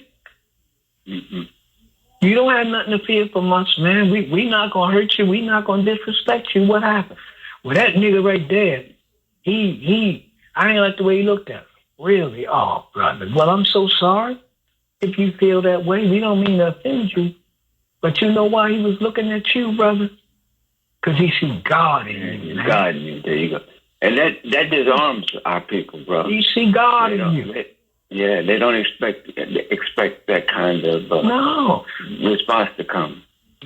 Yeah. You know, and then when you get to telling them, brother, you are the one that's important, man. Yeah. Everything we do is about reaching you, man, and trying to do what we can to help you. That's what we do. We see you as our brother, man, whatever your condition. We all came out of some condition, brother. We didn't come down from heaven. We all came up through hell, man, so we know what a black man faces. Yeah. But we are your brother, and we don't ever want you to feel like we would hurt you, man. That's not what we do. That's not our purpose. So that now expands the thinking of that person. You are acquainting them. Somebody acknowledging them. Somebody uplifting them. Instead of going into straight Negro mode. So they up high now, we start screaming. No, we go low. They go high, we go, okay, brother. Because we don't want to hurt our people, man. Now, if you attack us, that's different. You put your hands on us or our women or our children, that's different. We got a real problem, man. But we do everything that we can to make sure that that doesn't happen. Do you hear me? So when the Bible says turn the other cheek, if the man wants your coat, give him your pants too. That's not for the enemy. That's for your brother who doesn't know who he is, or your sister who doesn't know who she is. So you're right, Khalif. We got a long way to go, but I don't think it's too late if we will just heed the call, and we will continue to echo that call. We will continue to call our people to Islam, to call them to the Honorable Elijah Muhammad, to call them to the Honorable Minister Louis Farrakhan, so that they can come out of the condition they in, like it has brought us out of the condition that we were in. We're not different. We were just touched by a master teacher and a divine servant, and a divine master teacher and a divine servant. Let me say that. Yeah. Brothers and sisters, you're listening to Straight Words with Richard Naba'a Muhammad. Call us in now, 773-591-1690, 773-591-1690. So, Brother Naba, what do you, I don't know, we're going to get into the next, I guess, in our next hour, or is it? No, we're going to get into it right now. Mm-hmm. Okay. So, I watched about the first hour, and it looked like this thing, Brother James, to me, looked like it went 2 hours. I thought it was going to go 90 minutes. Oh, I it was an hour and a half. That's what I thought. Yeah, I thought the first hour, and then we came on, and it looked like it went another 30 minutes or so. Okay, because I was looking. It definitely went past 9:30 because I was watching and I was looking at the clock on my computer. But I didn't see anything. I didn't see anything that really was explosive. No. To me, they were cordial. I didn't see, and again, I don't know what happened in that last 30 minutes, but I didn't see anything where they really talked about policy, differences in policy. And CBS News, which hosted the debate, is reporting the debate was largely cordial and substantive, with both candidates fielding questions on foreign policy, immigration, abortion, the economy, and more. I agree with that. Then it says the most contentious exchanges of the night came toward the end. Okay, this is the part I didn't see. Yeah, the January 6th. When Vance and Walz clashed over former President Donald Trump's actions in the wake of the 2020 election. Vance declined to answer when asked if he thought Trump lost in 2020, which Walz called, quote, unquote, a damning non-answer. It says both men took aim at the candidates at the top of the ticket. Vance repeatedly criticized Vice President Kamala Harris for the current administration's policies and record, particularly on immigration and the economy. Several of Walz's strongest attacks came when he was attacking Trump's position on abortion and reminding viewers of the January 6th attack on the Capitol. Yeah, so I didn't, and I was tweeting, so let me go with my little tweets, man. Go ahead, Brother James, you want to get in on this? When I watched it, I agree. It was cordial. It was more substantive than the previous debate. I think what I walked away with is, man, I think if Trump was watching that, I think he might have a little problem with Vance because a lot of little areas, and that might have been a good strategy to try to divide Trump and Harris. But I think Vance spoke more truthfully to his own personal feelings, because there were several times, whether he expressed agreement with Walz, he tapped down on some of the way that Trump would have expressed an issue, and he definitely stayed away from being outrageous and condemning in an unprofessional way, the opposition. So I thought that, if anything, it was a good debate. It was more substantive than the first one. And Trump, when they get back together, he may have a few questions for Vance, or he may take a cue from Vance and try to be more diplomatic, because Vance, even though some of his views weren't my views or maybe other views, but he definitely didn't come off as a crazy, or he did come off more professional and thoughtful. And I'm a little bit more honest, too. He admitted areas where he would have changed his, maybe he didn't come off as well as he should have. And both of those candidates did that as well. Yeah, because I was tweeting Vance, we're talking J.D. Vance, Trump's vice presidential debate. So Vance, there was no talk of Haitians eating cats, right? No. There was no talk of pet eating, unlike Trump in the first debate. And I'm going to kind of go through some of my tweets. So the CBS moderators asked J.D. Vance, Trump's VP pick. He says he once called Trump Hitler. And he also said that Trump had failed with his economic policy. This is during when Trump was in office, and J.D. Vance was in the Senate. And so they asked, so basically, why should Americans trust you? How do they know you won't be a yes man? So one of the things that Vance said is how he was basically misled by the media. Right. And you should be honest enough to say when you change your mind, when you learn the quote-unquote truth. Then he went back to one of his standard points for the night. Trump grew take-home pay and had economic success, right? Then the CBS moderator asked Mr. Walz, you said you were in Tiananmen Square when that whole situation went down in China. Now, media in particular out of Minnesota says you weren't there. So Walz, he didn't kind of address it directly. No. He basically said, I visited China, and he talked about taking students and youth to China to help improve their education, and he was teaching in China. Then he said, I'm a knucklehead with dates. Then he said at a certain point, Trump should have come on those trips with us so he wouldn't be praising China's leaders and starting a trade war with China that he lost.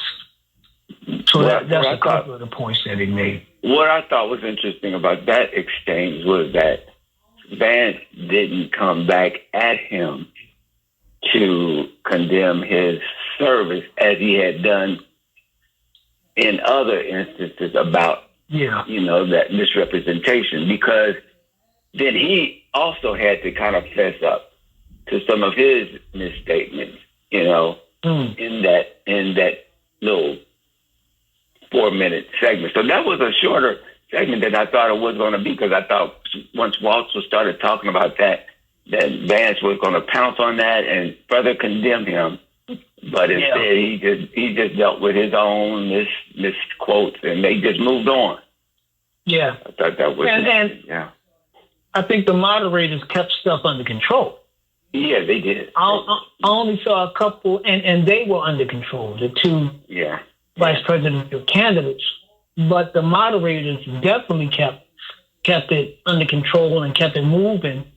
So then they asked Mr. Vance about his talk about Springfield, and he talked about housing being overwhelmed. He talked about schools and medical hospitals being overwhelmed.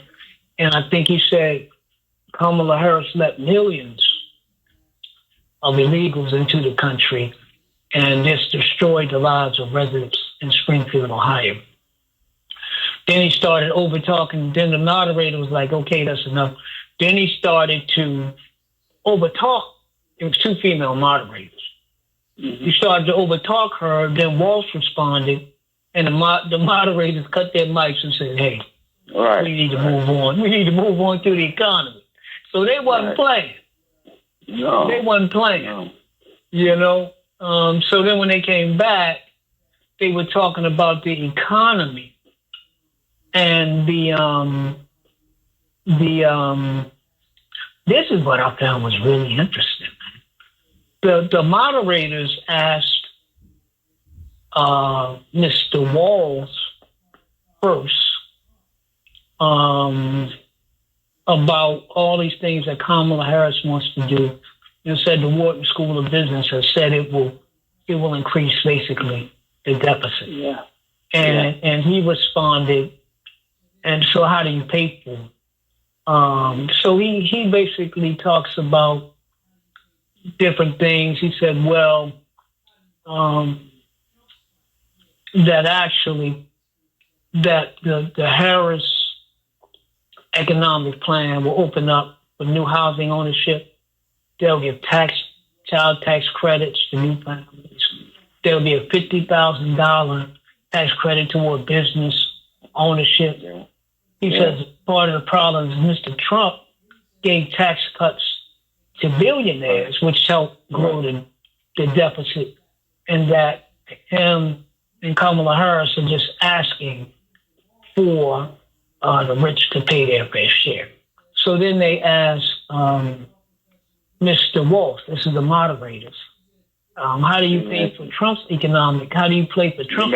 How do you pay for Trump's plan? Yeah. When major economic school says it will balloon the deficit, how do you pay for it? Now, this is what I found was interesting, because this sounded like Trump, even though he wasn't as vociferous. So Vance responds, economists attack Trump's economic plans, but they don't have common sense.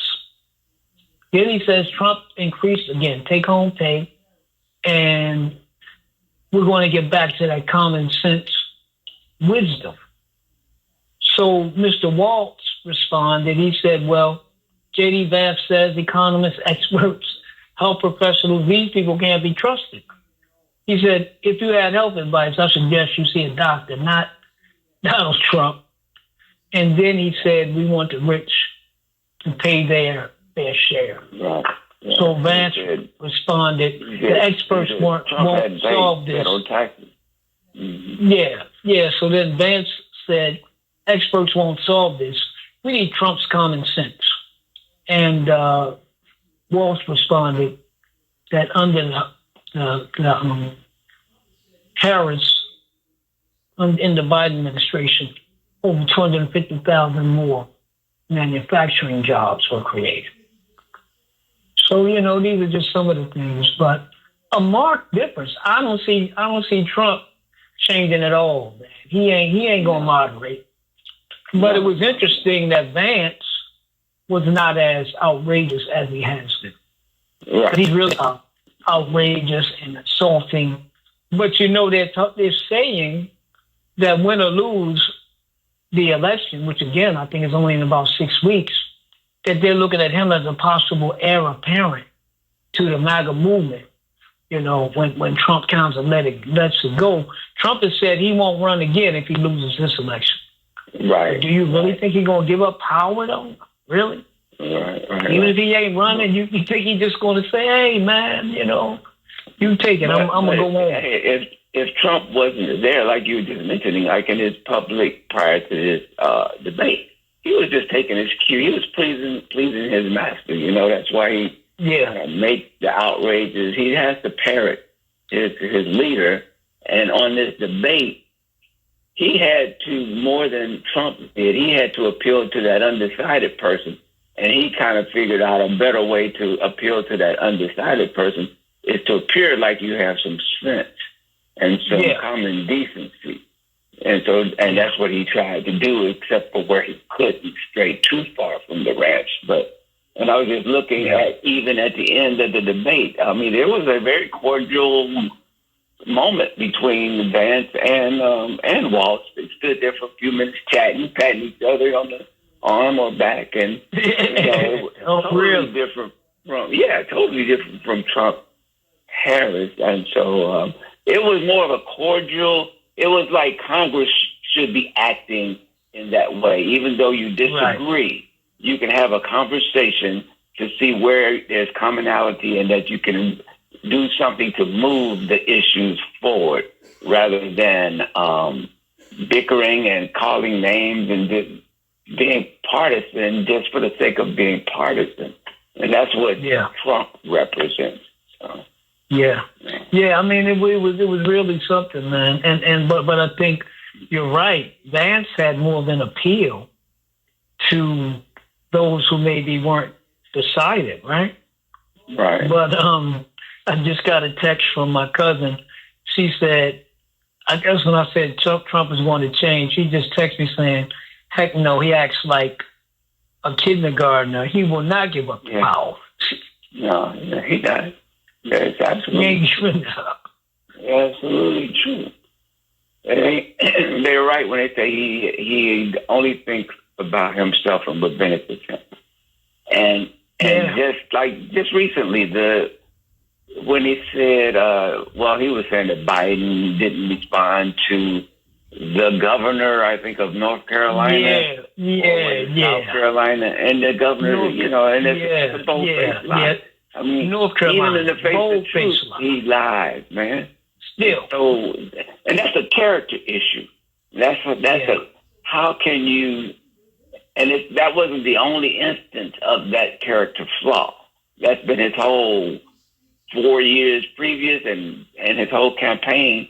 And so with that kind of character, what holds you to supporting a person like that if you know that's the character that he has?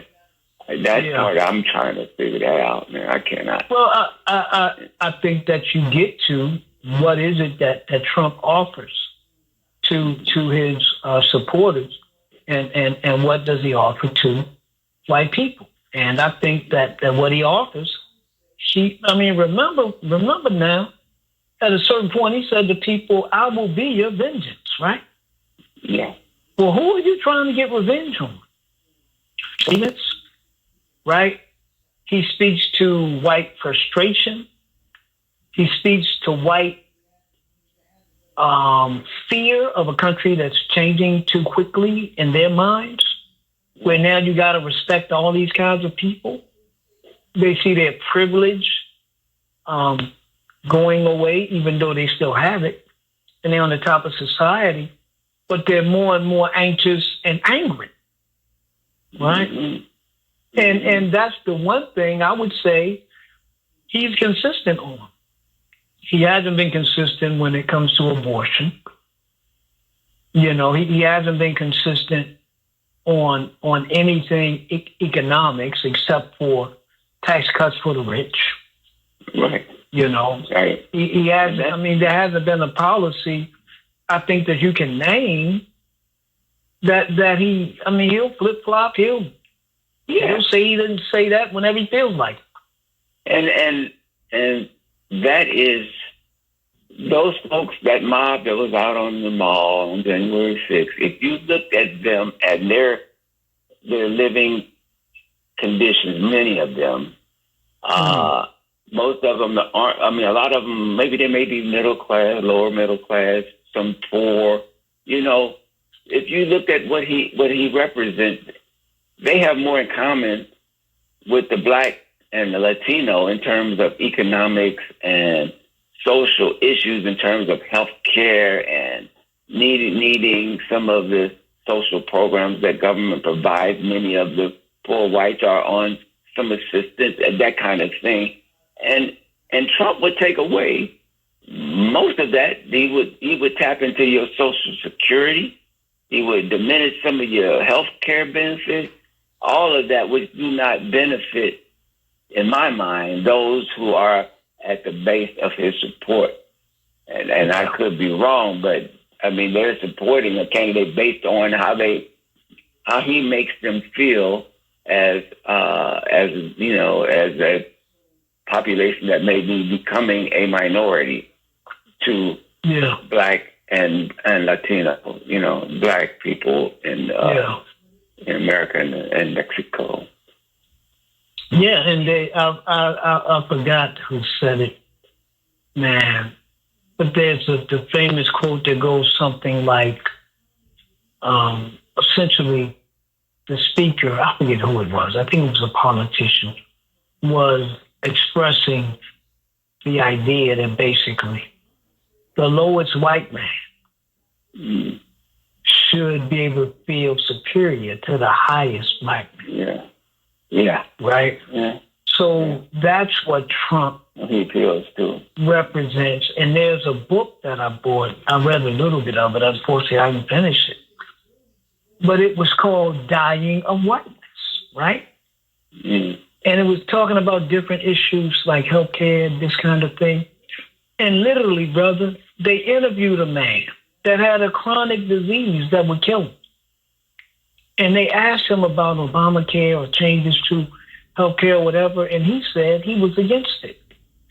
And when they asked him why, he said, because I don't want these Black folks and these folks being able to take advantage. So here you got a man that's got a condition that's serious, and he is willing to go along with that change against his own interest because he literally doesn't want Black people to benefit. And that's the mindset. What do you think it would say if it was like his 8-year-old daughter that had a condition that would have been impacted? You know, would you think it would have been a different answer? No, would he given a similar answer? I don't know because now you're talking about children. No, that's what I'm saying. So I don't know if his answer would have been different. But this man was in a life and death situation. Well, that's so what he basically said, I would rather die. He basically, I would rather die than see a change that Negroes benefit from. The book is called Dying of Whiteness. And that's why I said if I put it on somebody he loved, would his answer be different? Because then to me that would bring out the real, he would want to save his daughter. And if that meant keeping that benefit, even though it would benefit Black folks or whatever, then keep it because my loved one is threatened, not me personally. I just threw that out there because I think it might have been a different answer. Yeah, but I tell you, brother, when you're willing to die so that somebody else don't benefit, that's a deep. That's very deep thing. Because even if you got an 8-year-old daughter or an 8-year-old granddaughter, if you die, who's going to be here to take care of her? Yeah. But they were talking about, the book was talking about these types of attitudes among white people. This whiteness that brands them as superior, again, the lowest white man, feeling superior to the highest Black man. Right. That's essentially what Trump is promising white people. Because you look at these, you look, another example. Look at these union members, right? Where, I forget which union it was that didn't UAW. It was the UAW. That did United Auto Workers, right? Yeah. That didn't endorse or was it Teamsters? It might have been Teamsters. I'm sorry, Teamsters. Okay, I'll see if I can. Whatever. Yeah. Google it real quick. But basically, they basically hold their members. Yeah, and a majority of the members, it was the Teamsters. And the majority of the members were pro-Trump, even though he's anti-union. He's anti-union. Because they did a poll, basically, of members, which they said they'd never done before. And I think it was like 60-40, something like that, where they were for Trump. So the leadership was like, well, we ain't endorsing nobody.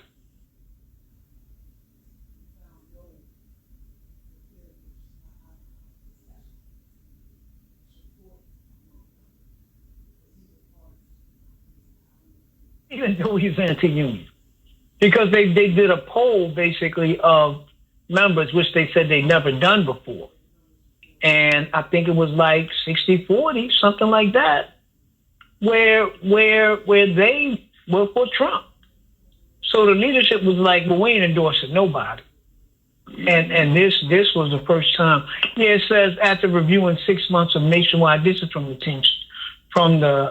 Brotherhood of Teamsters, from their General Executive Board, International Brotherhood of Teamsters. They decided not to endorse any candidate. After reviewing 6 months of nationwide member polling and wrapping up nearly a year of rank and file roundtable interview with all major candidates, the union was left with few commitments on top Teamsters issues from either former President Donald Trump or Vice President Kamala Harris, and found no definitive, I don't think that's correct, support among members for either party's nominee. I don't think that's correct. Let me scroll down. Their members supported Harris. Their members supported Trump. I mean, right. Their members supported Trump. Okay. So, brothers and sisters, we got 3 more minutes. Don't worry, I'm gonna get to this real quick. Then we'll go into our final hour. But I think it was rank and file. Let me see if I can find the information. They supported Trump, and you know, and of course the leadership was like, they didn't. So they said neither candidate. But I find it hard to believe that they couldn't find nothing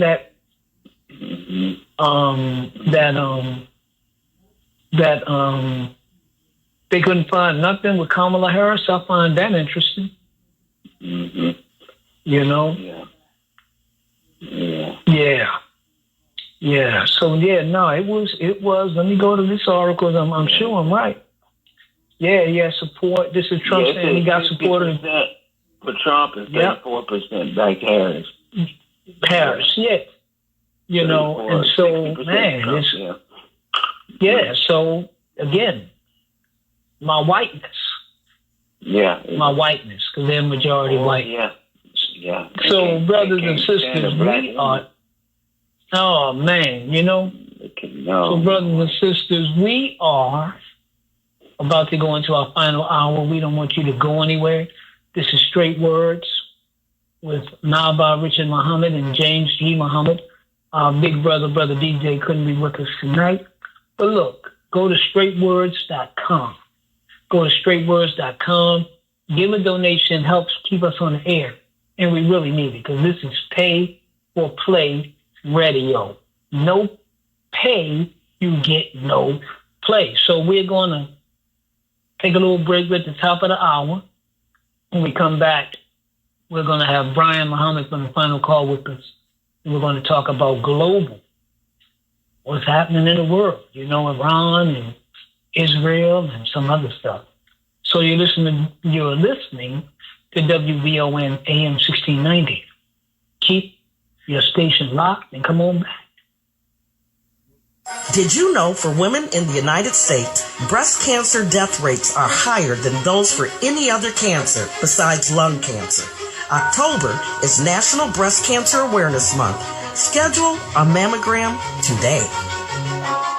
Breast Cancer Awareness Month is powered by Equal Hope. Get the support you need for a healthier life. Call 312-942-9368 or visit equalhope.org. The talk of Chicago and the voice of the nation is 1690 WVON, Berwyn, Chicago.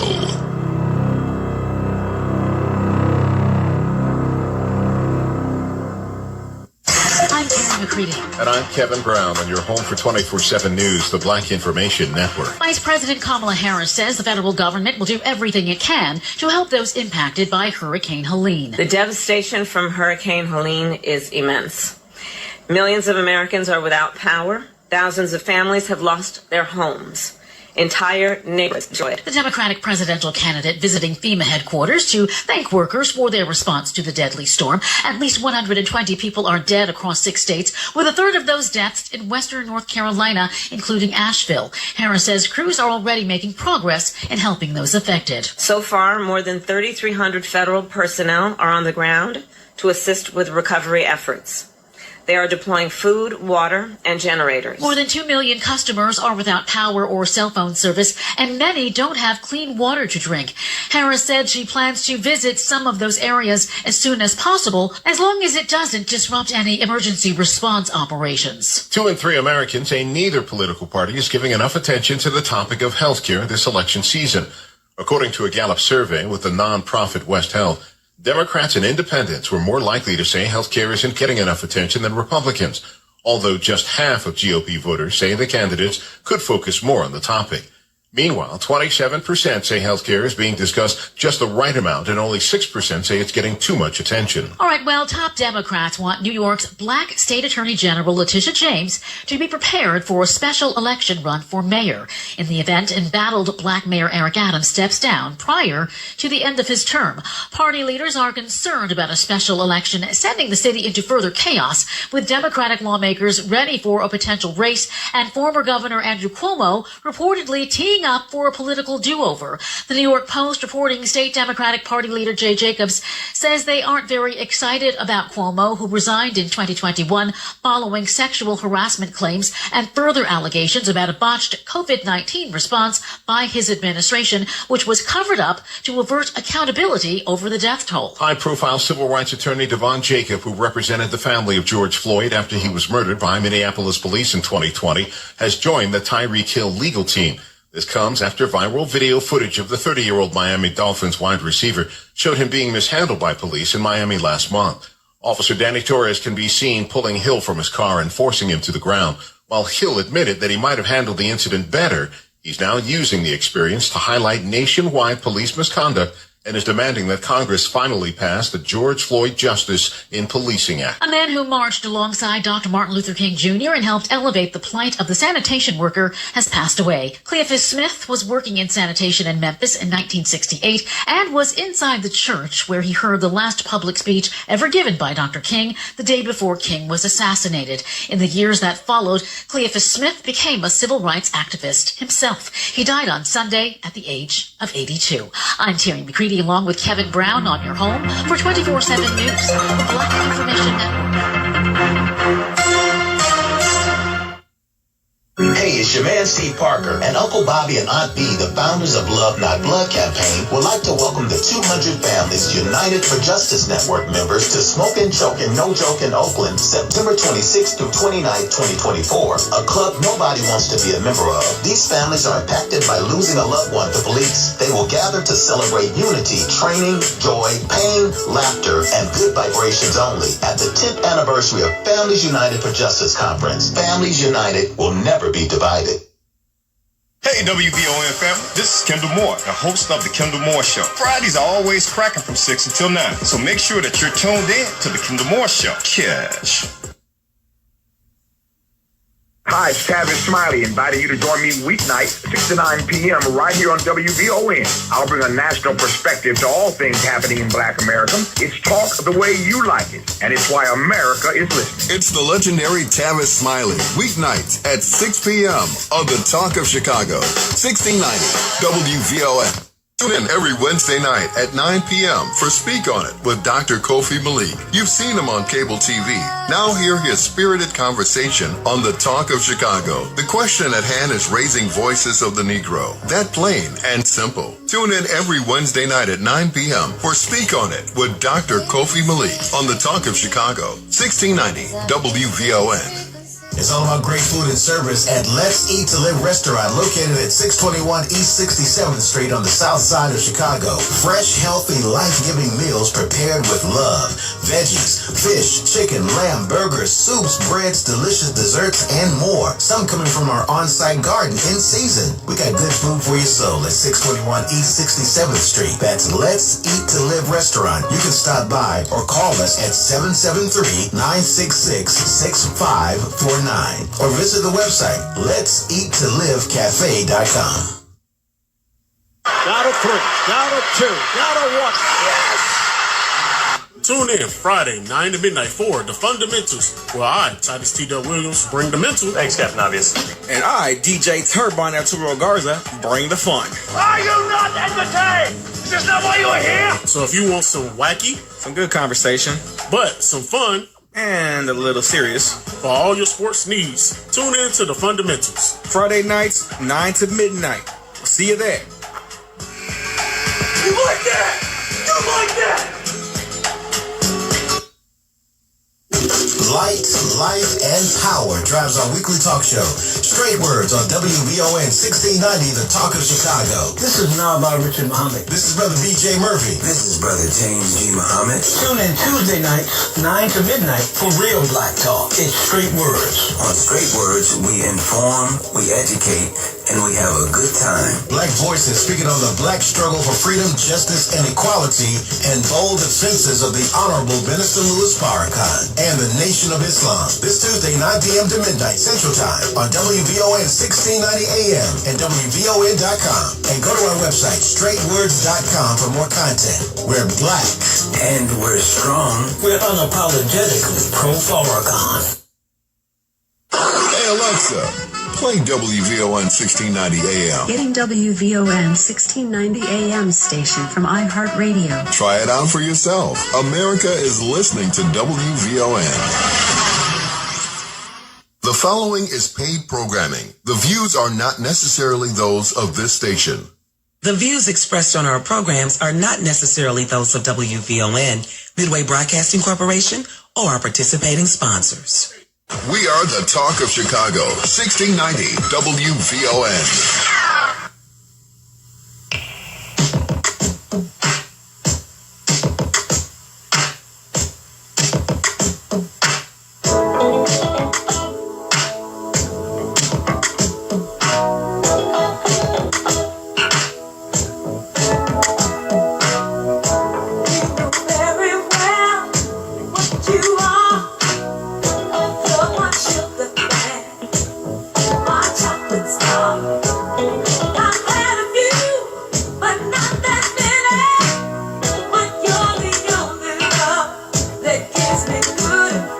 Assalamu alaikum, brothers and sisters.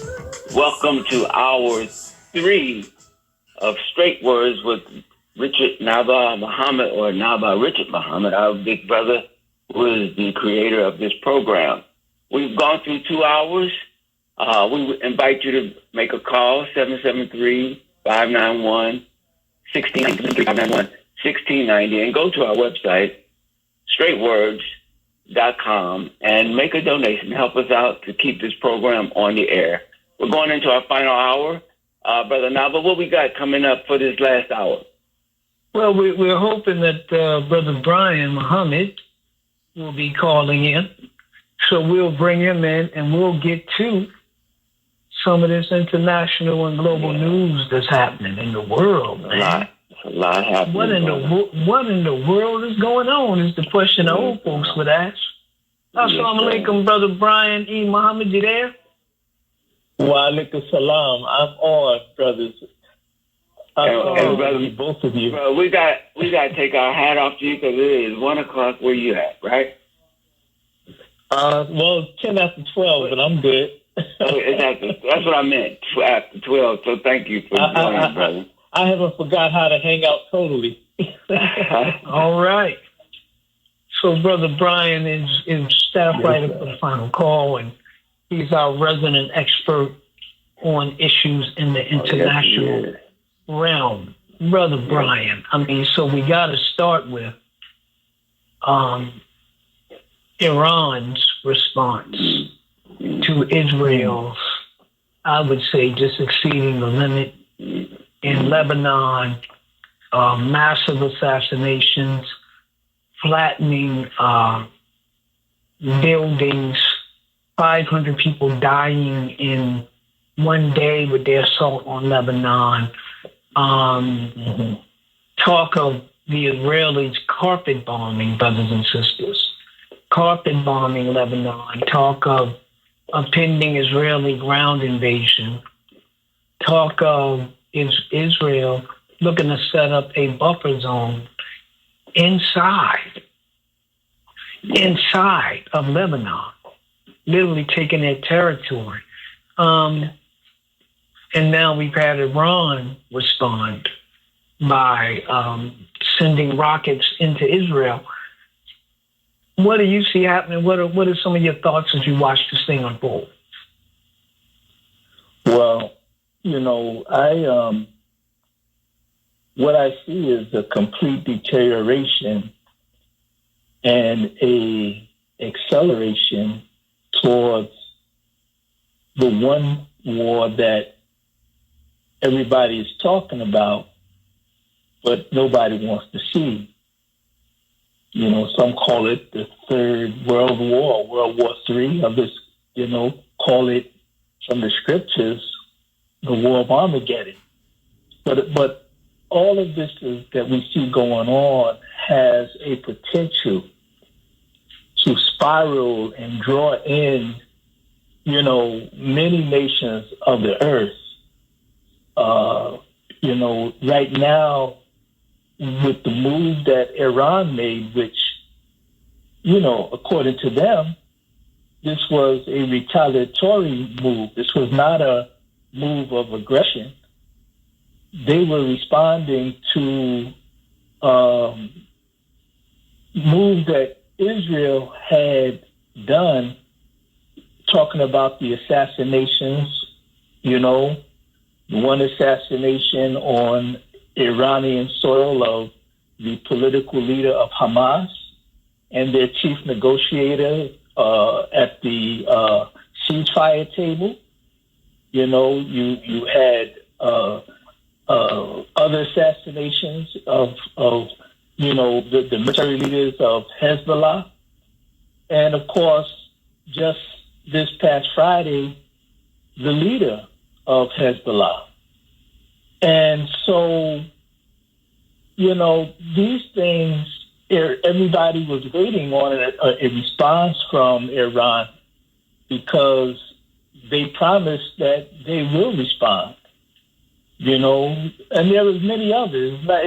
These are things that they named themselves, with today's action that they made. But you can go back into the history of the assassinations of nuclear scientists, that Israel, by the way, never takes credit for these things, but they always imply that they were involved and did it, So this whole history of what Israel has done, and then couple all of that with the move of last October, the 7th, Israel say their response to what Hamas did by going into the illegal, and I say it right, the illegal Israeli settlements. And of course, we know, 1,000 upwards of 1,200 people were killed. Many people were taken into captivity. And Israel, saying that, they were responding to that, and went in to start this war in Gaza in the name of stopping the resistance group Hamas. You know, and so this is the backdrop of what we saw took place today with Iran shooting missiles. I understand it was upwards of 200 missiles that they shot, not just towards Israel, but right into the capital city of Israel, Tel Aviv. And this was a major move, and it's a major escalation on what has already been the last few weeks of major escalation in this war that is now going on 1 year next week. Mm-hmm. Yeah, Brother Brian, I want you to, brother. Mm-hmm. Yeah, I want you to speak up a little louder. I want to make sure that we get good sound from you. Okay, I have my earpiece. And can you hear me okay now? Yeah, that's a little better. Just speak up. You just bring your volume up a little, and that should be good. We don't want to miss any of what you're saying. You know, Brother Brian, I tell you, as I watched Iran responded today, which is Tuesday, October 1st, right? But I'm telling you, literally last night, Brother Brian, I saw all these experts on the mainstream media talking about Iran wasn't going to respond, right? That was their line. Iran wasn't going to respond because Israel had basically boxed them in, was essentially the argument politically, right? Because they have a president now that's trying to, in some way, broker some kind of rapprochement with America and the West to end sanctions. That was one of their arguments. And they were just arguing that, you know, Israel has moved in such a way and Iran doesn't want a full-scale war. So it was interesting to me to see all of that analysis go out the window today. But this is the thing that I really thought about. October 7th. And I was listening to someone from an Israeli support of Israel. That was it was a reporter from a magazine. I'm not going to misquote which one it is, but he was basically being interviewed, and he said that what Israel was doing, and this was what these bombings that they've been devastating to Lebanon, that Israel wasn't acting on a plan that was 18 years old, that they just had not activated. So I started to thinking about, right, October 7th, and all of these moves that Israel has made, right? October 7th, the destruction of Gaza there, allowing the settlers in the West Bank to attack Palestinians there, and these violent illegal settlers in Israel and the West Bank taking over Palestinian land with the Israeli Defense Force backing them. So you got Gaza being destroyed, you got land being taken, deaths of Palestinians in the West Bank. Now you got a move into Lebanon, first with the bombings, and now they were talking about a ground invasion. Along with that, you got these assassinations. Along with that, you had the terrorism of exploding pagers and walkie-talkie radios, which is literally a violation of human rights law. You are not allowed to basically booby trap devices that when people would use for their natural purposes, they get injured or hurt. You're not allowed to do that under international law. So what I want to say, brothers and sisters, these are not decisions that they came into a room and made last week or yesterday. Well, they did this, so we're going to, no. And I think when you look at it like that, it is really calculated to destroy all the enemies, to destroy the leadership of Hamas in Gaza, and to destroy the leadership of Hezbollah, then to destroy the infrastructure of the cities, and to rain a level of terrorism on these populations, that this is very, in my view, very coldly and very intently calculated to bring us to where we are right now. Yes. And to draw Iran in. I believe they want Iran to come on in so that they can just go ahead on and have a full-out war so that they can just wipe out all of them. And because they know, just as they're looking at it right now, the American fleet, Biden has ordered more troops into the area. Allah is drawing their Navy closer into that area. And Israel, they don't care. They just want to go out, just as they wiped out Gaza. They're wiping out Lebanon, and they want Iran because, and I would ask Brian this too, is, so Iran fired rockets into Israel. I haven't heard of many of them landing. I don't know how many landed, if any. And if they do, America, of course, is going to be called on to help in the retaliation, which would be, in my opinion, just overwhelming power along with Israel attacking Iran.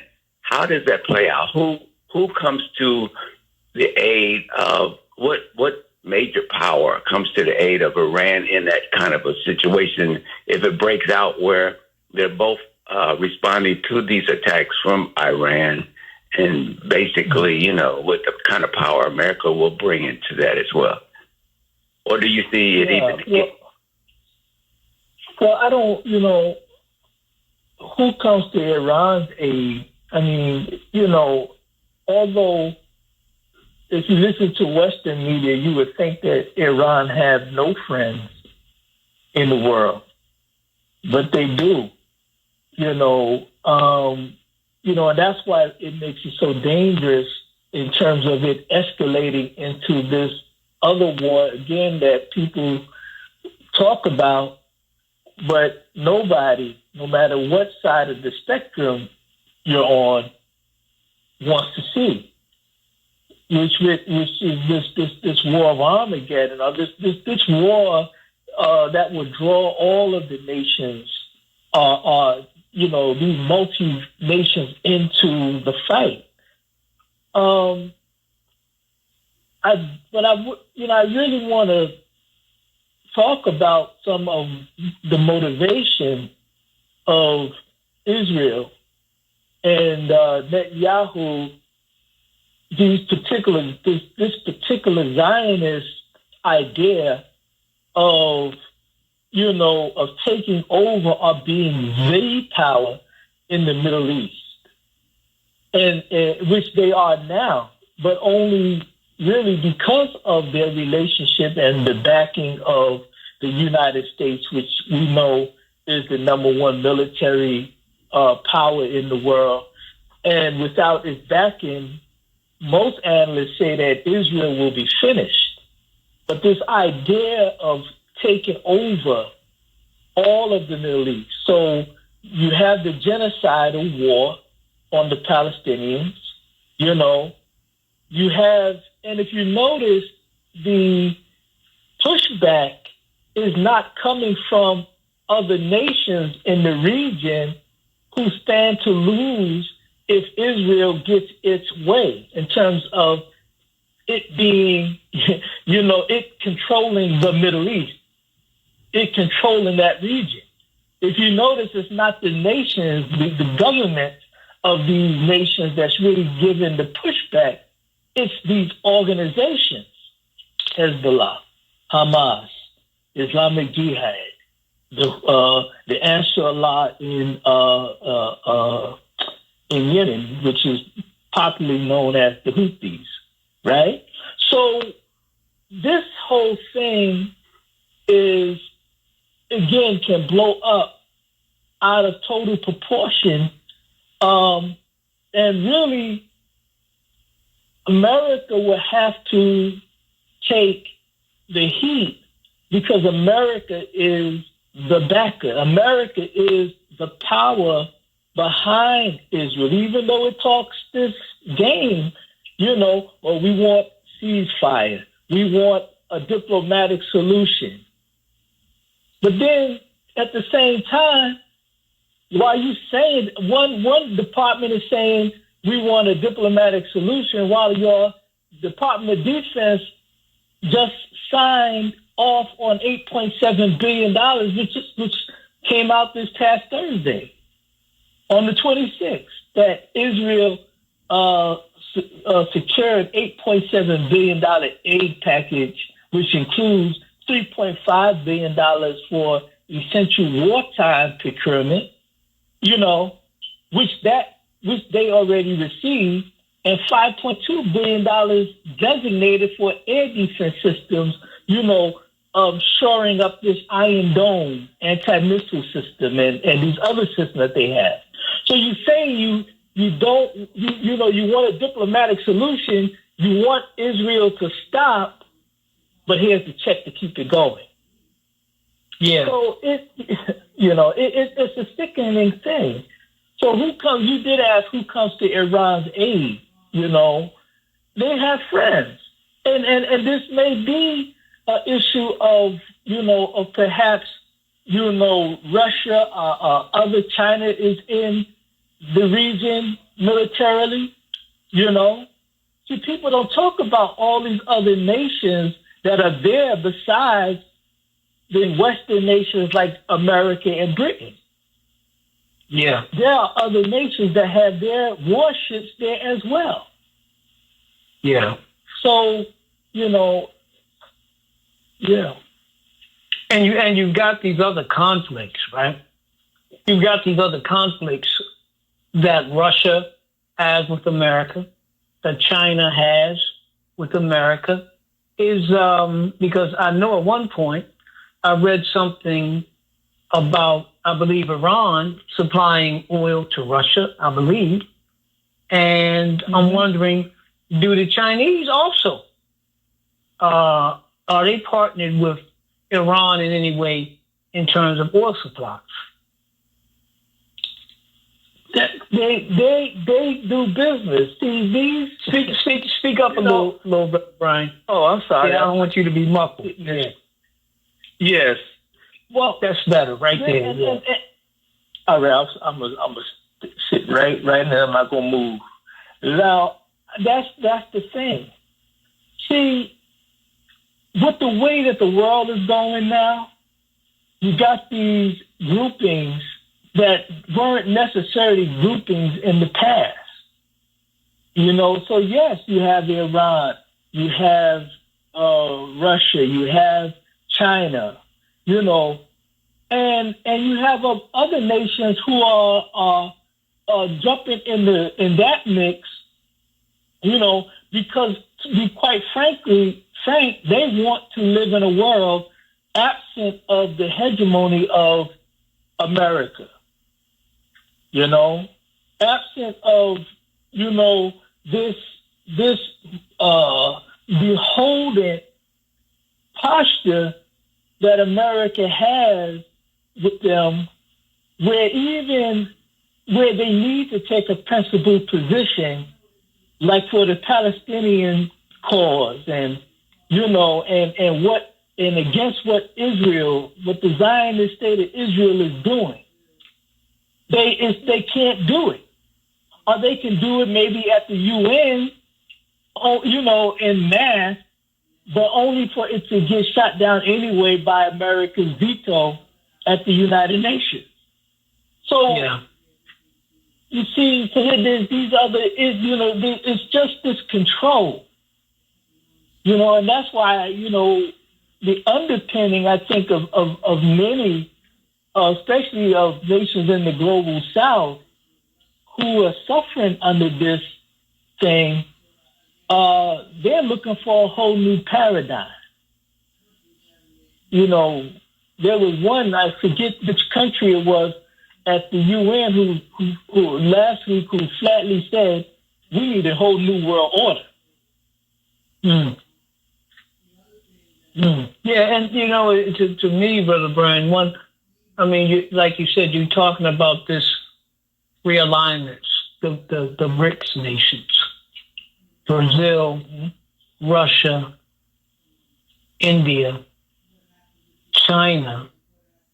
Now I think that South Africa. You've had other African nations join, and they're looking to realign kind of their alliances, their economic support of one another, their political support of one another, to provide an alternative to traditional Western domination. So I guess with these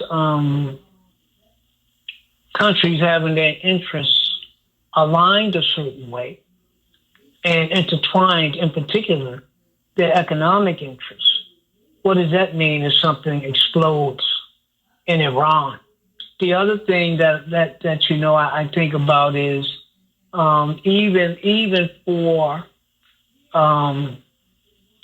U.S. allies in the Muslim world, what happens if this war expands? What happens to what they refer to as the Arab streets? And will the populations rise up to such a degree that it could now threaten the ability of these rulers to stay in power? And then you would have to ask yourself, and if that becomes a bloody struggle where they've got to kill their own people in the street, how long could that last? So I think as you start to play this thing out and you look at the relationships, when you talk about a global war, this is, I think, kind of how it begins to shake out. You know? Yeah. And I don't think there's the fear of America that there once was, whether it's Trump or Biden. That's true. Oh, no. Good. No, not among the people, but it's these damn leaders. Yeah. The Arab leaders Speak up a little more, Brian. Speak up a little more. Oh, okay. You know what? Let me take this thing and just put it here. How about now? Yeah, just raise your voice up. Your voice level up a little more. Oh, okay. All right. So it's the leaders, you know, because if you notice that this with the Palestinian question, for example, see, they never really took a strong position in recent times on behalf of the Palestinian people because of their relationship and their fear of America. Their fear of America. Saudi Arabia, now they took a principled position last week, you know, but they're the number one arms purchasers of U.S. weapons in that region. Saudi Arabia, you know, it's Saudi Arabia and you know, the United Arab Emirates and you know, see, Netanyahu, when he was at the UN, in his words, he was talking about this going back to this Abraham Accords, you know, and so he talked about the United States. He talked about what he called their Arab friends, namely Saudi Arabia, and you know, and there's others, and they have, between the United States and Israel, both of them partnered over the years to constantly recruit other Arab nations into this coalition of belligerents, anti-Iran coalition of belligerents, to isolate Iran, because the idea for Israel has always been regime change. Regime change of Iran. See, and the Honorable Minister Louis Farrakhan have said on several occasions, and I know you've been right there with him in Iran, Brother Naba, and he talked about, he warned America, do not allow Israel to instigate you or bait you into a war with Iran. See, because this was like the main power in that region, and so when Iran had had this softening of hostilities with Saudi Arabia, that was a very worrisome move for Israel and America, because they rely on Saudi Arabia as a central power in that region. But these people, and this is me talking, these people are not to be trusted. They're not to be trusted because they have their own personal interests that they will put above what is happening to their Palestinian brothers. And it's been that way not since the 80s and the 70s and it's been that way since the inception of these nations, since the inception of Israel. So when the Abraham Accords came about under the Trump administration, people was like, well, back in the day, Arab nations had attacked it. We're not making no normalization. In fact, they point out Anwar Sadat of Egypt, who was assassinated over that. But if the truth be told, many of these nations have always maintained economic ties and relations with Israel. And I'm talking about going back to the beginning. Even when they had this pact between each other that they will not do it. So these people are not to be trusted. Which I think, and I hope I'm not being presumptuous in saying it, which is why I believe that in our teachings that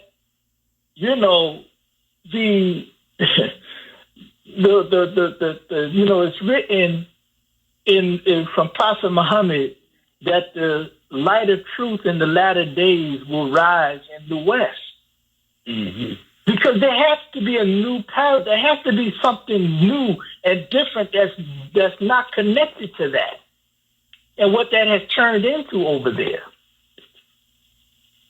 So, this is something that we have to, look at, I think, in different layers on different levels, and why I hope that the people, our listeners who may not be students of the Honorable Minister Louis Farrakhan, will study what he said in his Savior's Day address this past February 25th of this year.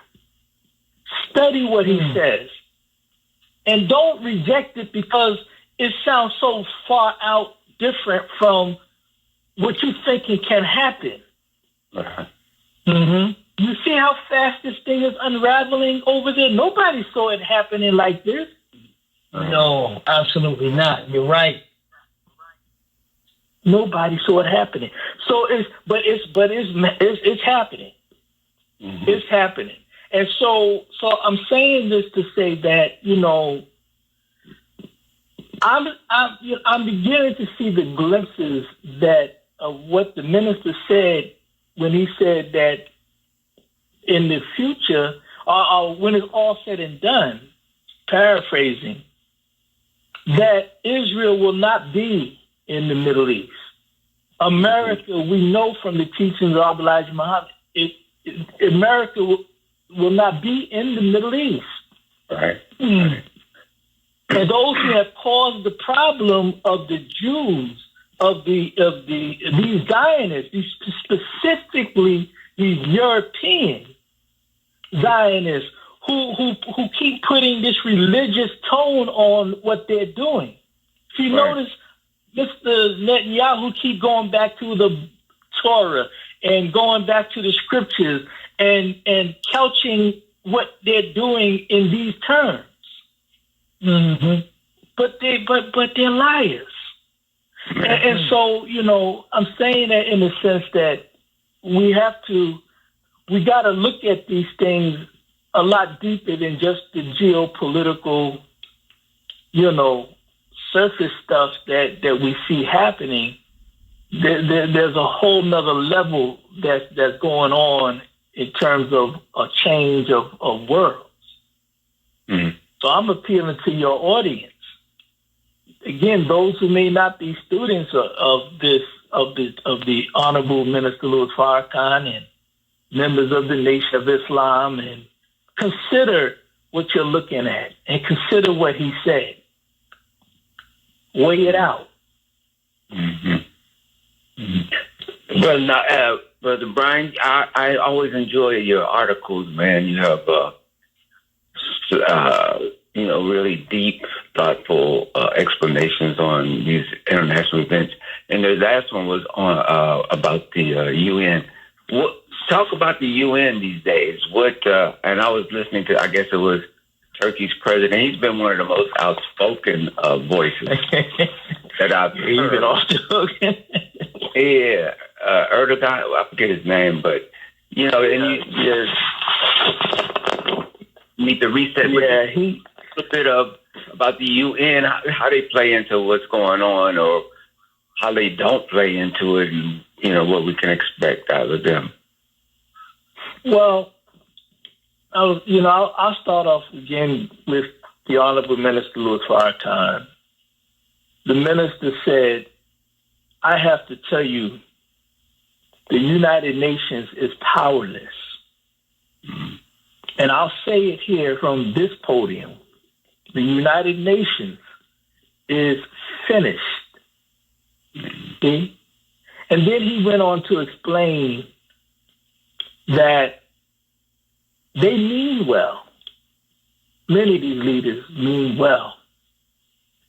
But because of the way the United Nations is structured, where you have a Security Council of 5 powers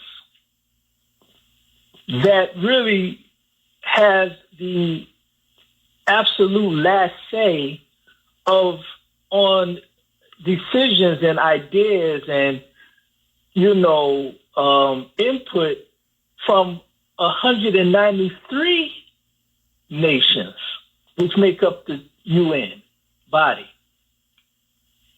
How do 5 nations have the last say? And really, it boils down to one nation, because even though each of these 5 have veto power,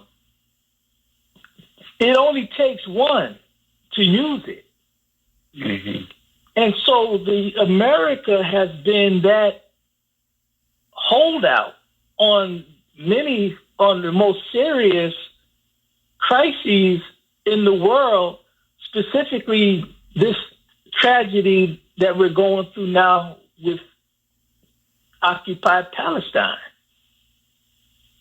Because all of the nations of the earth, I would say the majority, did say ceasefire.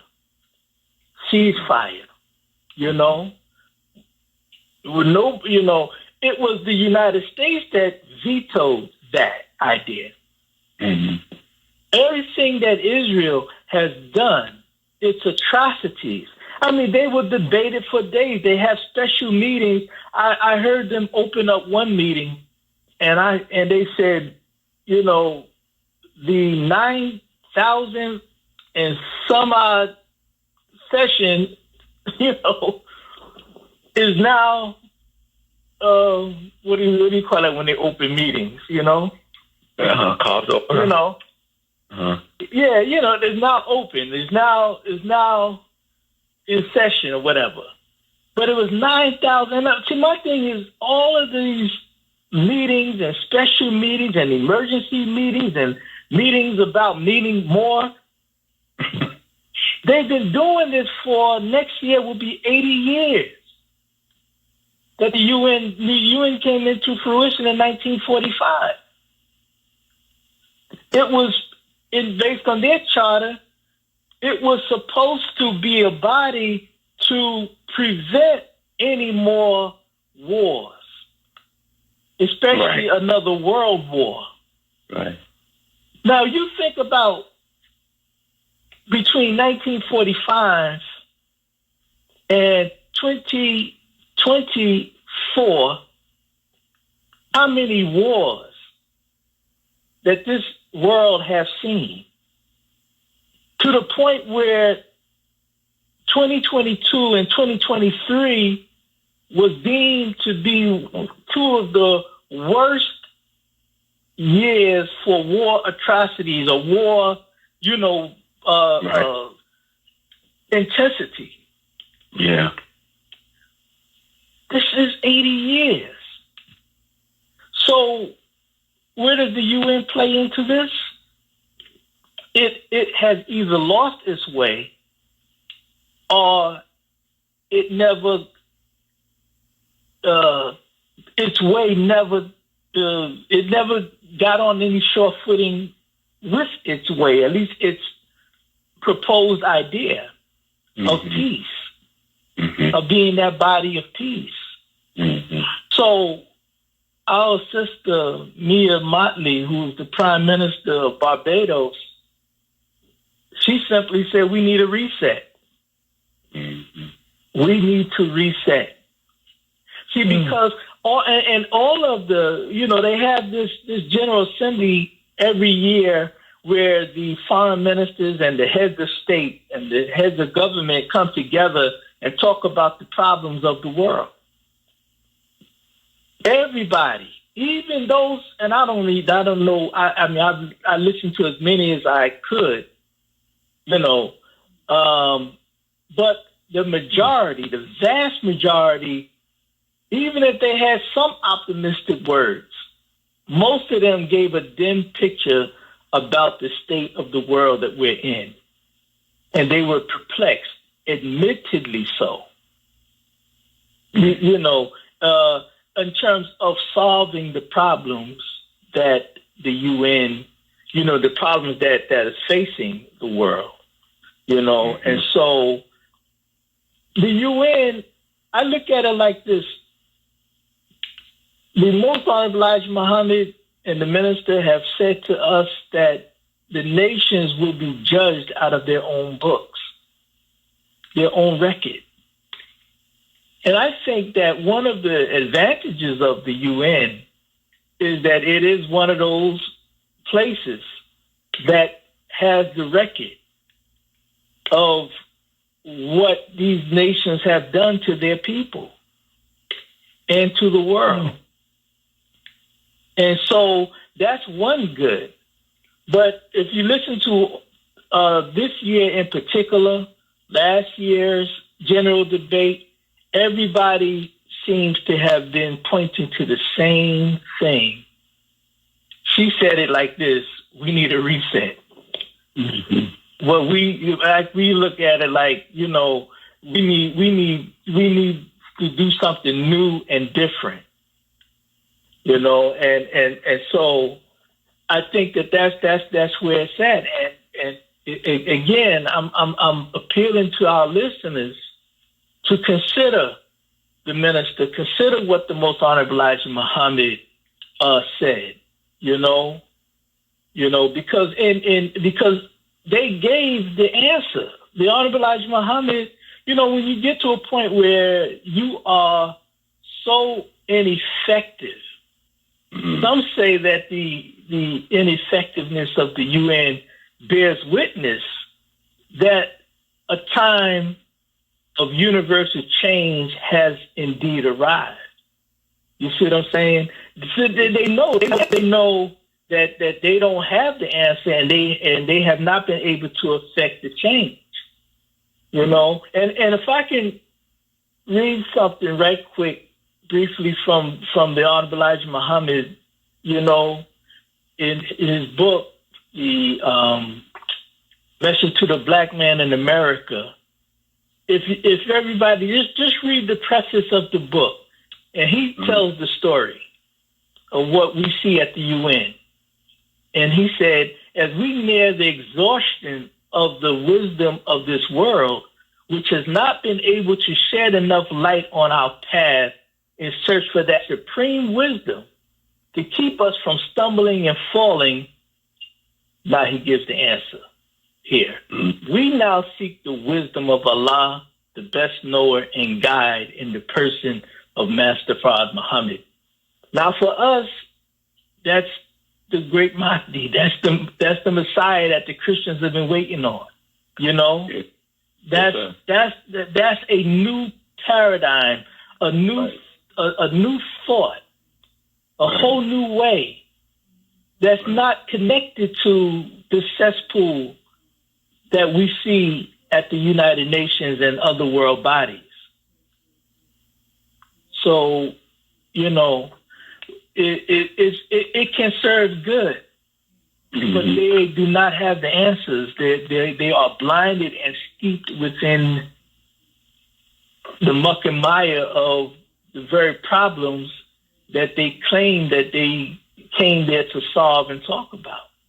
Mm-hmm. They're confused. Mm-hmm. Yes, sir. So, yeah. That's the way I see it. I mean, that's the point that I think I was trying to make in that article that you asked about. My current article running in the Final Call now is, yeah. Definitely came off that way, too. So. Yeah, Brother Brian, we talked a lot about the Middle East.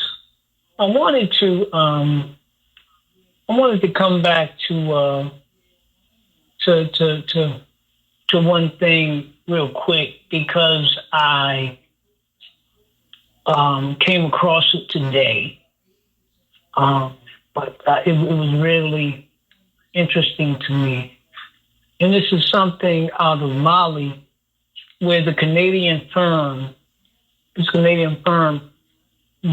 Beirut Gold Corporation, I guess they've been wrangling with Mali's government over disputes about concessions and ownerships of gold mines in the country.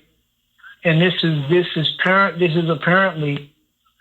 company is apparently the second largest gold mining entity in the world, right? Mm-hmm. But Mali is one of Africa's leading gold producers, with their large-scale mining operations, as the Lulo and Gonkoto sites, which are 80% owned by Barrick, the Canadian company, and 20% owned by the Malian government. But last year, Mali enacted a new mining code that allows the state to own up to 30% of new projects, and it looks like they got a new one coming on. I mean, I don't know if you heard about that, but the World Gold Council also recently ranked Mali as the second top gold producing country in Africa after Ghana,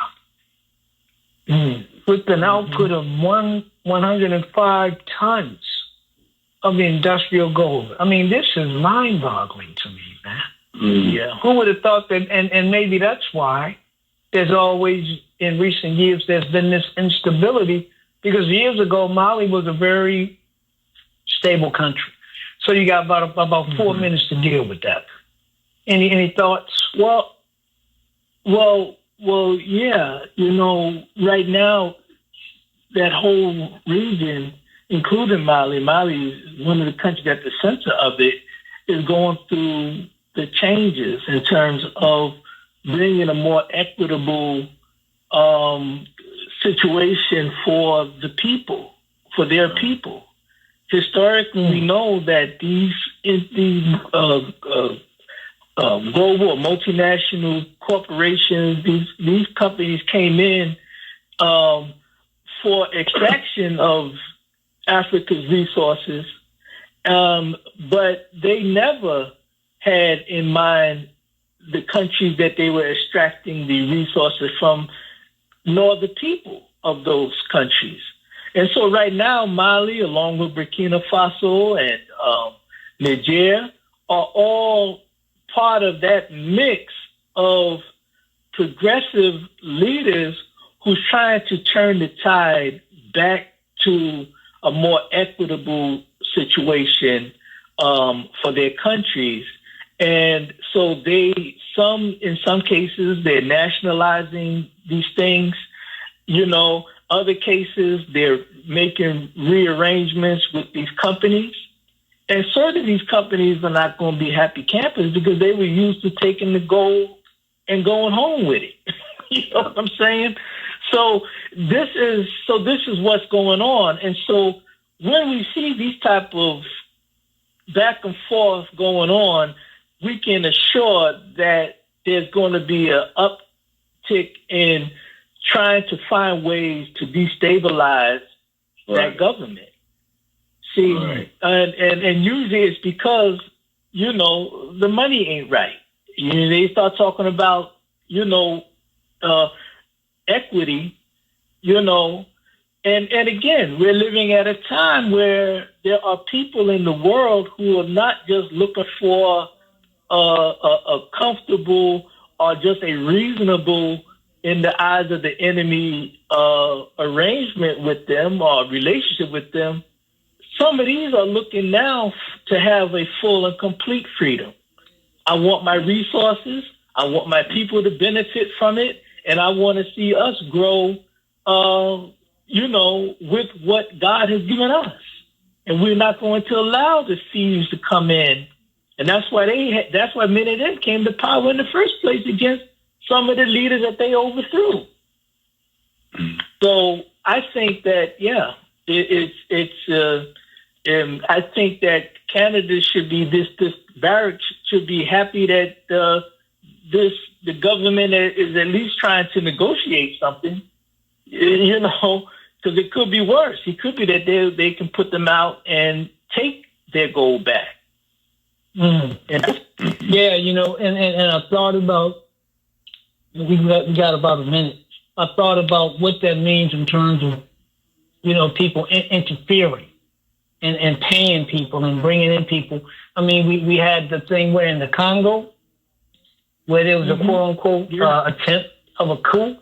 We just had something in Venezuela where there was talk of an attempted coup. So these things are really serious. So, Brother Brian, how can people find you? How can they get what you write and all that good stuff? Okay, well, all the articles is at finalcall.com. I'm on X at Global Peaks, and that's spelled Global PEEKS. And Facebook is Brian.E.Muhammad. You can find me there, and and reach out to me if you. Well, Brother Brian, thank you for coming on, man. We'll have to bring you back again. We'll know you'll keep following these things as they progress. But may Allah bless you. Thank you. Assalamu alaikum. Brothers and sisters, we come to the end of our program. This is Straight Words on WVON AM 1690, Tuesday nights 9 to midnight. and go to straightwords.com. And please help us tonight. We need your help. This is Paper Plate Radio. And this is Brother Naba'a Muhammad. We got the great James G. Muhammad with us. And we are thinking of and praying for the protection of our brother BJ Murphy. Yes, so, hey, see you later, y'all. Inshallah, next week now. Tune in. Straightwords.com. We got some good stuff up there. Yeah. Wa alaikum salam. Get off the ground.